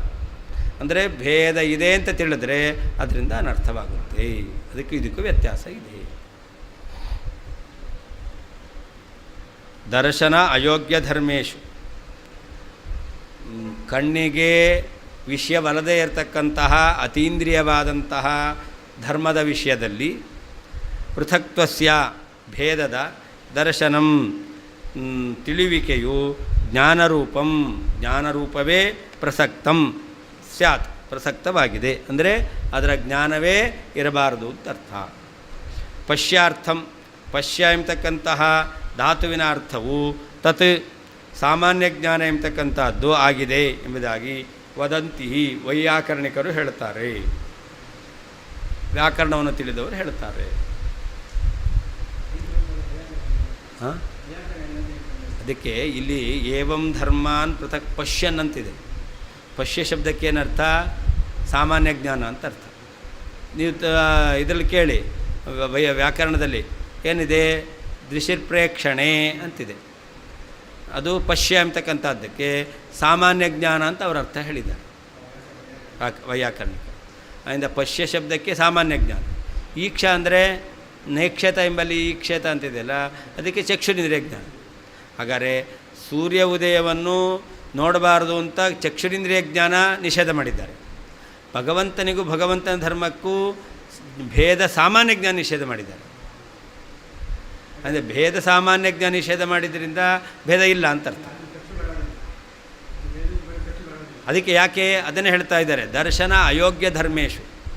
ಭಗವಂತನಲ್ಲಿರುವ ಧರ್ಮಗಳಿದೆಯಲ್ಲ ಚಕ್ಷುರಿಂದ್ರಿಯಕ್ಕೆ ಯೋಗ್ಯ ಅಲ್ಲ. ಯಾವ ವಸ್ತು ಚಕ್ಷುರಿಂದ್ರಿಯಕ್ಕೆ ಯೋಗ್ಯವೋ ಅದರ ಧರ್ಮ ಚಕ್ಷುರಿಂದ್ರಿಯಕ್ಕೆ ಯೋಗ್ಯವಾಗುತ್ತೆ. ಭಗವಂತ ಚಕ್ಷುರಿಂದ್ರಿಯಕ್ಕೆ ಯೋಗ್ಯನಾಗಿದ್ದರೆ ಭಗವಂತನಲ್ಲಿರುವ ಧರ್ಮಗಳು, ಸ್ವಾತಂತ್ರ್ಯ, ಸರ್ವಶಕ್ತಿ ಅದೆಲ್ಲವೂ ಚಕ್ಷುರಿಂದ್ರಿಯಕ್ಕೆ ಯೋಗ್ಯ ಆಗ್ತಿತ್ತು. ಭಗವಂತ ಕಾಣ್ತಾನ ಅತೀಂದ್ರಿಯ. ಅಂದರೆ ಅತೀಂದ್ರಿಯವಾದ ವಸ್ತುವಿನಲ್ಲಿರತಕ್ಕಂತಹ ಧರ್ಮಗಳಿಗೆ ಪೃಥಕ್ತ್ವ ದರ್ಶನ ನಿಷೇಧ ಮಾಡಿದ್ದಾರೆ. ಅದು ಸಾಮಾನ್ಯ ಜ್ಞಾನವನ್ನು ನಿಷೇಧ ಮಾಡಿದಂತೆ ಆಯಿತು. ಪಶ್ಯ ಶಬ್ದಕ್ಕೆ ಸಾಮಾನ್ಯ ಜ್ಞಾನ ಅಂತ ವ್ಯಾಕರಣದ ರೀತಿ ಸಿದ್ಧವಾಗಿದೆ. ದರ್ಶನ ಅಯೋಗ್ಯ ಧರ್ಮೇಶು, ಚಕ್ಷುರಿಂದ್ರಿಯಕ್ಕೆ ವಿಷಯವಲ್ಲದ ಅತೀಂದ್ರಿಯವಾಗಿರತಕ್ಕಂತಹ ಭಗವಂತನ ಧರ್ಮಗಳಲ್ಲಿ ಪೃಥಕ್ತ್ವಸ್ಯ ಚ ದರ್ಶನಂ ಅಂದರೆ ಪ್ರತ್ಯೇಕವಾಗಿ ತಿಳಿವಿಕೆ ಎಂಬತಕ್ಕಂಥದ್ದು ಜ್ಞಾನರೂಪಂ ಸಾಮಾನ್ಯ ಜ್ಞಾನವೇ ಆಗಿದೆ. ಪ್ರಸಕ್ತಂ ಸ್ಯಾತ್, ಸಾಮಾನ್ಯ ಜ್ಞಾನವೇ ಪ್ರಸಕ್ತವಾಗುತ್ತದೆ. ಪಶ್ಯಾರ್ಥಂ, ಪಶ್ಯ ಎಂಬತಕ್ಕಂತಹ ಅರ್ಥವು ತತ್ ಜ್ಞಾನರೂಪವಾಗಿದೆ ಎಂಬತಕ್ಕಂಥದ್ದು ವದಂತಿ, ವೈಯಾಕರಣಿಕರು ಕೂಡ ಹೇಳುತ್ತಾರೆ. ಉಕ್ತ ಪ್ರಕಾರದ್ವಯಮಪಿ ಏವಂ ಧರ್ಮಾನಿತಿ ಶ್ರುತೋ ನ ಘಟತೆ ಇತ್ಯಾಹ ದರ್ಶನ ಅಯೋಗ್ಯ ಇತಿ ಅಂತ. ಹಿಂದೆ ಹೇಳಿದ ಎರಡು ರೀತಿಯಾಗಿರ್ತಕ್ಕಂಥ ಅರ್ಥ. ಒಂದು ಪ್ರಮಾಣ ಪ್ರಮಿತವಾಗಿದ್ದು ಅದನ್ನು ನಿಷೇಧ ಮಾಡಿದರೆ ಆವಾಗ ಅದು ಸವಿತೃಶಿಶಿರ, ಅದು ನಿಷೇಧ ಮಾಡಿದ್ದಾರೆ, ಅದು ಇಲ್ಲವೇ ಇಲ್ಲ ಅಂತ ಅರ್ಥ. ಇನ್ನು ಉದಯಿಸುವ ಸೂರ್ಯನನ್ನು ನೋಡಬಾರದು ಅಂತ ಹೇಳಿದ್ದಾರೆ. ಅದಕ್ಕೇನರ್ಥ? ಉದಯಿಸುವ ಸೂರ್ಯನೇ ಇಲ್ಲ ಅಂತ ಅರ್ಥ ಅಲ್ಲ, ಉದಯಿಸುವ ಸೂರ್ಯನನ್ನು ನೋಡಬಾರದು ಎಂಬುದಾಗಿ ಅರ್ಥ ಅಂತ. ಅದರಿಂದ ಶ್ರುತಿ ಏನು ಮಾಡ್ತಾ ಇದೆ, ನೇಕ್ಷೇತ ಎಂಬಲ್ಲಿ ಅವರಿಗೆ ಚಕ್ಷುರಿಂದ್ರಿಯದ ಜ್ಞಾನವನ್ನು ನಿಷೇಧ ಮಾಡ್ತಾ ಇದೆ, ಅನುಮಾನಾಗಮಗಳಿಂದ ಆ ಜ್ಞಾನವನ್ನು ಅನುಮೋದನೆ ಮಾಡ್ತಾ ಇದೆ. ಹೀಗೆ ಈಕ್ಷ ಎಂಬತಕ್ಕಂಥ ಶಬ್ದ ಚಕ್ಷುರಿಂದ್ರಿಯದಿಂದ ಅದು ಜ್ಞಾನವನ್ನು ನಿಷೇಧ ಮಾಡಿ ಅನುಮಾನಾಗಮಗಳಿಂದ ಅನುಮೋದನೆ ಮಾಡ್ತಾ ಇದೆ ಅಂತ ಒಂದು ಕಾರಣ. ಎರಡನೇದು ಪ್ರಮಾಣ ಪ್ರಮಿತವಾಗಿದೆ. ಅದು ಈ ಎರಡು ಕಾರಣದಿಂದ ಉಕ್ತ ಪ್ರಕಾರ ದ್ವಯಮಪಿ, ಈ ಎರಡು ರೀತಿಯಾದದ್ದು ಏವಂ ಧರ್ಮಾನಿತಿ ಶ್ರುತೋ ನ ಘಟದೆ. ನೇಕ್ಷೇತೋದ್ಯಂತಮಾದಿತ್ಯ ಎಂಬತಕ್ಕಂಥ ಶ್ರುತಿಯಲ್ಲಿ ಏನು ಅರ್ಥ ಹೇಳ್ತೇವೋ ಆ ರೀತಿಯಾದ ಅರ್ಥವನ್ನು ಏವಂ ಧರ್ಮಾನ್ ಪೃಥಕ್ವಶ್ಯಂ ಎಂಬ ವಾಕ್ಯಕ್ಕೆ ಹೇಳಲಿಕ್ಕೆ ಬರೋದಿಲ್ಲ ಅಂತ ಹೇಳ್ತಾ ಇದ್ದಾರೆ. ದರ್ಶನ ಅಯೋಗ್ಯ ಧರ್ಮೇಶು, ಅದಕ್ಕೇನರ್ಥ? ಅತೀಂದ್ರಿಯ ಭಗವದ್ಧರ್ಮೇಶು, ಅತೀಂದ್ರಿಯವಾಗಿರ್ತಕ್ಕಂತಹ ಭಗವಂತನ ಧರ್ಮಗಳಲ್ಲಿ, ಭಗವಂತನ ಸ್ವಾತಂತ್ರ್ಯ ಅಥವಾ ಸರ್ವಶಕ್ತತ್ವ, ಸರ್ವಜ್ಞತ್ವ ಇದೆಲ್ಲವೂ ಕೂಡ ಅದು ಭಗವಂತನ ಧರ್ಮ. ಭಗವಂತ ಅತೀಂದ್ರಿಯ, ಅತೀಂದ್ರಿಯನಾದ ಭಗವಂತನ ಧರ್ಮ. ಅವನಲ್ಲಿ ದರ್ಶನ ಏನು ಏವಂ ಧರ್ಮಾನ್ ಪೃಥಕ್ ಪಶ್ಯನ್ ಅಂತ ಅದನ್ನು ದರ್ಶನ ಮಾಡಿದ್ರೆ ಅಂತ ಹೇಳ್ತಾರೆ. ದರ್ಶನ ಶಬ್ದ ಇದೆ, ಪಶ್ಯನ್ ಅಂತ. ಆ ದರ್ಶನ ಅದಕ್ಕೇನರ್ಥ? ಜ್ಞಾನ ಅಂತ ಅರ್ಥ, ಹೊರತು ಚಕ್ಷುರಿಂದ್ರಿಯ ಜ್ಞಾನ ಅಂತ. ಯಾಕೆ? ಅತೀಂದ್ರಿಯ, ಅತೀಂದ್ರಿಯ ಆದ್ದರಿಂದ ಚಕ್ಷುರಿಂದ್ರಿಯ ಜ್ಞಾನವನ್ನು ಹೇಳ್ತಾ ಇಲ್ಲ. ಅದು ಹಾಗೇನೆ ಭಗವಂತನಂತೆಯೇ. ಯಾವುದು? ಎಲ್ಲವೂ ಆಗಲ್ಲ. ಹೌದು ಹೌದು, ಲಕ್ಷ್ಮಿಯನ್ನು ಬಿಟ್ಟು ಉಳಿದವರಿಗೆ ಗೋಚರ ಆಗಲ್ಲ. ಅನೇನ ಸೂರ್ಯೋದಯಾವಿವ ಉತ್ಸರ್ಗನ್ಯಾಯಾಪವಾದಂ ಕೈಶ್ಚಿತ್ ಪ್ರತ್ಯಕ್ಷೇಣ ದೃಶ್ಯಮಾನತ್ವಂ ಪ್ರಕೃತೇ ನಾಸ್ತಿ ಇತಿ ಸೂಚಿತಂ. ಅದೇನು ಹೇಳಿದಂತಾಯಿತು? ಸೂರ್ಯೋದಯದಲ್ಲಿ ಕೆಲವರಾದರೂ ಕೂಡ ಪ್ರತ್ಯಕ್ಷದಿಂದ ಸೂರ್ಯೋದಯವನ್ನು ನೋಡ್ತಾರೆ, ಆದರೆ ಭಗವಂತನ ಧರ್ಮಗಳಲ್ಲಿ ಭೇದವನ್ನು ಲಕ್ಷ್ಮೀದೇವಿಯು ನೋಡಲ್ಲ. ಭಗವಂತನ ಧರ್ಮವನ್ನು ನೋಡ್ತಾಳೆ, ಭಗವಂತನ ಧರ್ಮಗಳಲ್ಲಿ ಭೇದವನ್ನು ಲಕ್ಷ್ಮೀದೇವಿಯು ನೋಡಲ್ಲ. ಆದ್ದರಿಂದ ಸೂರ್ಯೋದಯ ಆಗಿದೆ ಎಂಬುದಾಗಿ ದೇವತೆಗಳು, ದೈತ್ಯರು, ಸೂರ್ಯ, ದೋಷಜ್ಞಾನ ಇಲ್ಲದೇ ಇರತಕ್ಕಂಥವರು, ಅಜ್ಞಾನಿಗಳು ಎಲ್ಲ ನೋಡ್ತಾರೆ. ಹೇಗೋ ಹಾಗೆ ಭಗವಂತನಲ್ಲಿ ಭೇದವನ್ನು, ಗುಣಗಳಿಗೂ ಭಗವಂತನಿಗೂ ಭೇದವನ್ನು ಯಾರು ಕಾಣ್ತಾರೆ? ಭಗವಂತನ ಧರ್ಮಗಳನ್ನು ಅತೀಂದ್ರಿಯ ಕಾಣುವವರೇ ಇಲ್ಲ. ಯಾರು ಅತೀಂದ್ರಿಯವಾದ್ದನ್ನು ಕಾಣುವಂಥ ಶಕ್ತಿ ಉಳ್ಳವರಾಗಿದ್ದಾರೋ ಅವರು ಭೇದೇನ ಕಾಣೋದಿಲ್ಲ. ಅಂದರೆ ಯಾರಿಗೂ ಕೂಡ ಭಗವಂತನ ಧರ್ಮಗಳಲ್ಲಿ ಭೇದ ದರ್ಶನ ಯಾರಿಗೂ ಆಗಿಲ್ಲ. ಇಲ್ಲಿ ಸೂರ್ಯೋದಯ ಆಗಿದೆ, ಅದನ್ನೇ ಹೇಳ್ತಾ ಇದ್ದಾರೆ. ಸೂರ್ಯೋದಯಾದಾವಿವ ಉತ್ಸರ್ಗನ್ಯಾಯ ಅಪವಾದಕಂ ಕೈಶ್ಚಿತ್ ಪ್ರತ್ಯಕ್ಷೇಣ ದೃಶ್ಯಮಾನತ್ವ. ಭಗವಂತನಿಗೂ ಭಗವಂತನ ಧರ್ಮಗಳಿಗೂ ಯಾರಾದರೂ ಪ್ರತ್ಯಕ್ಷದಿಂದ ಕಂಡಿದ್ದಾರೆ ಎಂಬತಕ್ಕಂಥದ್ದು ಪ್ರಕೃತೇ ನಾಸ್ತಿ, ಇಲ್ಲವೇ ಇಲ್ಲ. ಏವಂಚ ಯಸ್ಯ ಅರ್ಥಸ್ಯ ಸತ್ತಾಯಾಂ ಪ್ರಬಲಂ ಪ್ರತ್ಯಕ್ಷಂ ಆಗಮೋ ವಾ ಸ್ಪಷ್ಟಮಸ್ತಿ ತತ್ರ ತದ್ದರ್ಶನನಿಂದಾಯಾಂ ನಿಷೇಧಾದೇವ ಪಾಪಹೇತುತ. ಎಲ್ಲಿ ಯಾವುದು ಇದೆ ಎಂಬತಕ್ಕಂಥ ವಿಷಯದಲ್ಲಿ ಪ್ರತ್ಯಕ್ಷ ಅಥವಾ ಆಗಮ ಎಂಬತಕ್ಕಂಥದ್ದು ಪ್ರಮಾಣವಾಗಿದೆಯೋ ಅದನ್ನು ನಿಷೇಧ ಮಾಡಿದ್ದಾರೆ ಅಂತಂದರೆ ಅದಕ್ಕೇನರ್ಥ? ಆ ದರ್ಶನ ನಿಂದಾಯ, ಅದು ನಿಷಿದ್ಧವಾಗಿದೆ, ಆದ್ದರಿಂದ ಅದು ಪಾಪಕ್ಕೆ ಕಾರಣವಾಗುತ್ತೆ. ಹೊರತು ಆ ಉದಯವೇ ಇಲ್ಲ ಅಂತ ಅರ್ಥ ಅಲ್ಲ, ವಸ್ತುವೇ ಇಲ್ಲ ಅಂತ ಅರ್ಥ ಅಲ್ಲ. ಯಸ್ಯ ಚ ಅರ್ಥಸ್ಯ ಸತ್ತಾಯಾಂ ಪ್ರಬಲಂ ಪ್ರತ್ಯಕ್ಷಂ ಆಗಮೋವ ನಾಸ್ತಿ. ಯಾವ ವಸ್ತು ಇದೆ ಎಂಬತಕ್ಕಂಥ ವಿಷಯದಲ್ಲಿ ಪ್ರಬಲವಾದ ಪ್ರತ್ಯಕ್ಷ ಆಗಲಿ ಆಗಮವಾಗಲಿ ಇಲ್ಲವೋ ಭಗವಂತನ ಧರ್ಮಗಳಿಗೂ ಭಗವಂತನಿಗೂ ಭೇದ ವಿಷಯದಲ್ಲಿ ಪ್ರತ್ಯಕ್ಷ ಆಗಲಿ ಆಗಮ ಆಗಲಿ ಇಲ್ಲ. ತಸ್ಯ ದರ್ಶನನಿಂದಾಯ ಅದನ್ನು ನೋಡೋದು ತಪ್ಪು ಎಂಬುದಾಗಿ ಹೇಳಿದ್ದಾರೆ ಅಂತಂದರೆ ಆವಾಗ ಮಿಥ್ಯಾದೃಷ್ಟಿತ್ವಾದೇವ ಪಾಪಹೇತು. ಇಲ್ಲದೇ ಇದ್ದದ್ದನ್ನು ತಿಳಿದಿದ್ದರಿಂದಲೇ ಮಿಥ್ಯಾದೃಷ್ಟಿ. ಭಗವಂತನಿಗೂ ಭಗವಂತನ ಧರ್ಮಗಳಿಗೂ ಭೇದ ಇಲ್ಲ, ಇಲ್ಲದೇ ಇದ್ದದ್ದನ್ನು ನೀವು ತಪ್ಪಾಗಿ ತಿಳಿದಿದ್ದೀರಿ, ಆದ್ದರಿಂದಾಗಿ ಪಾಪಹೇತುತ್ವ. ಎಂದೀಗ ಎರಡು ರೀತಿಯಲ್ಲಿ ಪಾಪಹೇತುತ್ವನ ಹೇಳಿದಂತೆ ಆಯಿತು.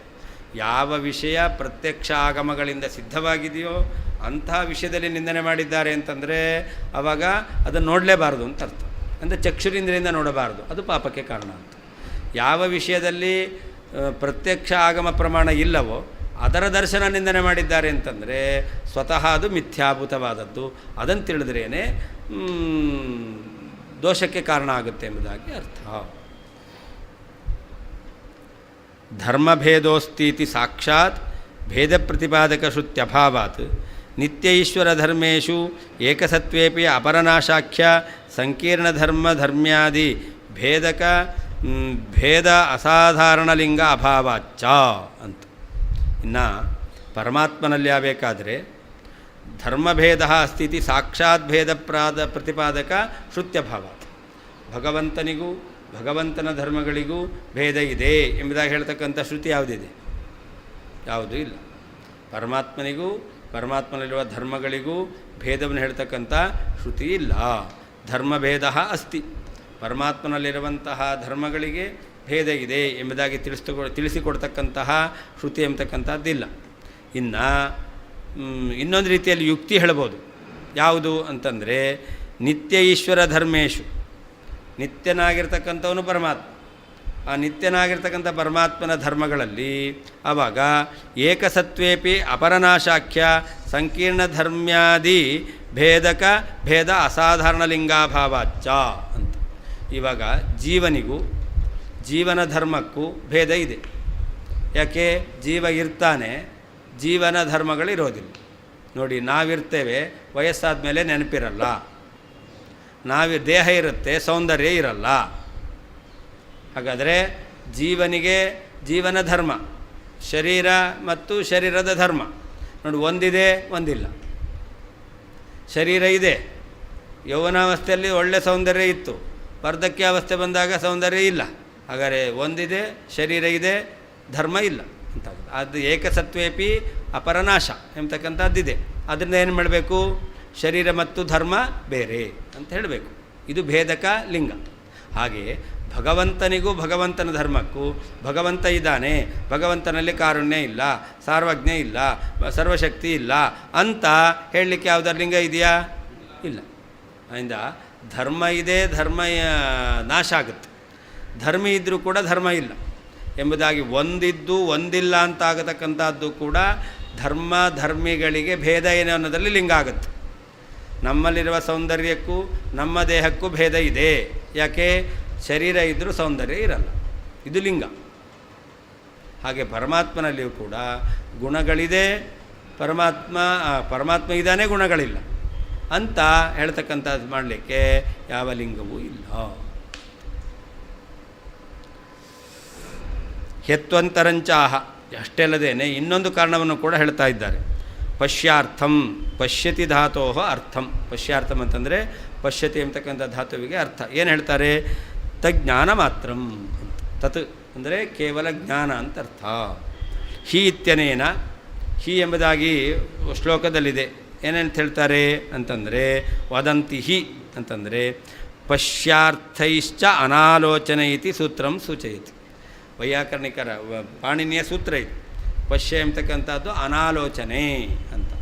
ಈ ಅರ್ಥದಲ್ಲಿ ಆ ಪಶ್ಯ ಎಂಬತಕ್ಕಂತಹ ಧಾತು ಎಂಬತಕ್ಕಂಥದ್ದು ಇದೆ ಎಂಬುದಾಗಿ, ಜ್ಞಾನ ಸಾಮಾನ್ಯ ಎಂಬ ಅರ್ಥದಲ್ಲಿ ಆ ಪಶ್ಯ ಎಂಬತಕ್ಕಂಥದ್ದು ಇದೆ ಎಂಬುದಾಗಿ ವೈಯಾಕರಣಿಕರ ವಾಕ್ಯವೂ ಇದೆ.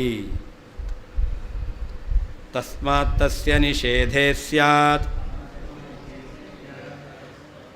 ಅಪ್ರಮಾಣಿಕತೈವ ಹಿ ಅರ್ಥಾಭಾವಾವಿನಾ ಭೂತ ನಿಂದಾ ಸರ್ವತ್ರ ಚೇದೃಶಿ. ಅದರಿಂದ ಎಲ್ಲಿ ಭಗವಂತನಿಗೂ ಭಗವಂತನ ಧರ್ಮಗಳಿಗೂ ಭೇದವನ್ನು ಹೇಳ್ತಕ್ಕಂತಹ ಪ್ರಮಾಣ ಇಲ್ಲ, ಭೇದ ದರ್ಶನವನ್ನು ನಿಂದನೆ ಮಾಡಿದ್ದಾರೆ. ಅಂದರೆ ಏನರ್ಥ? ಭೇದ ಎಂಬತಕ್ಕಂಥದ್ದು ಇಲ್ಲವೇ ಇಲ್ಲ. ತಸ್ಮಾತ್ ತಸ್ಯ ನಿಷೇಧೆ, ದರ್ಶನವನ್ನು ನಿಷೇಧ ಮಾಡಿರೋದ್ರಿಂದ, ಅಪ್ರಾಮಾಣಿಕವಾದ ದರ್ಶನವನ್ನು ನಿಷೇಧ ಮಾಡಿರೋದ್ರಿಂದ ಅಪ್ರಾಮಾಣಿಕತೈವ, ಪರಮಾತ್ಮನಿಗೂ ಪರಮಾತ್ಮನ ಧರ್ಮಗಳಿಗೂ ಭೇದ ಎಂಬತಕ್ಕಂಥದ್ದು ಇಲ್ಲವೇ ಇಲ್ಲ ಎಂಬುದಾಗಿ ಸಿದ್ಧವಾಗುತ್ತೆ. ಅದು ಅರ್ಥಾಭಾವಾವಿನಾಭೂತ ನಿಂದಾ ಸರ್ವತ್ರ ಚೇಜಶಿ ಅಂತ. ಎಲ್ಲಿ ನಿಂದೆಯನ್ನು ಮಾಡಿರ್ತಾರೋ ಅದು ಎಲ್ಲ ಕಡೆಯಲ್ಲಿಯೂ ಕೂಡ ಅರ್ಥಾಭಾವ ಅವಿನಾಭೂತ. ಎಲ್ಲಿ ಪದಾರ್ಥ ಎಂಬತಕ್ಕಂಥದ್ದು ಇಲ್ಲವೋ ಅಂಥ ಕಡೆಯಲ್ಲಿ ಆವಾಗ ಆ ವಸ್ತು ಅಪ್ರಾಮಾಣಿಕವೇ ಆಗಿದೆ. ಯಾವ ವಸ್ತು ಎಂಬತಕ್ಕಂಥದ್ದಿಲ್ವೋ ನಿಂದನೆ ಮಾಡಿದ್ದಾರೋ, ಪರಮಾತ್ಮನಿಗೂ ಪರಮಾತ್ಮನ ಧರ್ಮಗಳಿಗೂ ಭೇದ ಇಲ್ಲ, ಭೇದ ದರ್ಶನ ಮಾಡಬಾರದು ಅಂತ ಹೇಳಿದ್ದಾರೆ, ನಿಂದನೆ ಮಾಡಿದ್ದಾರೆ. ಆದ್ದರಿಂದ ಆ ಭೇದ ಎಂಬತಕ್ಕಂಥದ್ದು ಅಪ್ರಾಮಾಣಿಕ, ಅಂದರೆ ಆ ವಸ್ತುವೇ ಇಲ್ಲ, ಭೇದವೇ ಇಲ್ಲ ಅಂತ ತೀರ್ಮಾನ ಮಾಡುತ್ತೆ. ತಸ್ಮಾತ್ ಆದ್ದರಿಂದ ತಸ್ಯ ಜ್ಞಾನ ಸಾಮಾನ್ಯದ ನಿಷೇಧವನ್ನು ಮಾಡಿದರೆ ಅಪ್ರಾಮಾಣಿಕತ, ಆ ಭೇದ ಎಂಬತಕ್ಕಂಥದ್ದು ಇಲ್ಲವೇ ಇಲ್ಲ ಎಂಬತಕ್ಕಂಥದ್ದು ಸ್ಯಾದೇವ ಸಿದ್ಧವಾಗುತ್ತದೆ.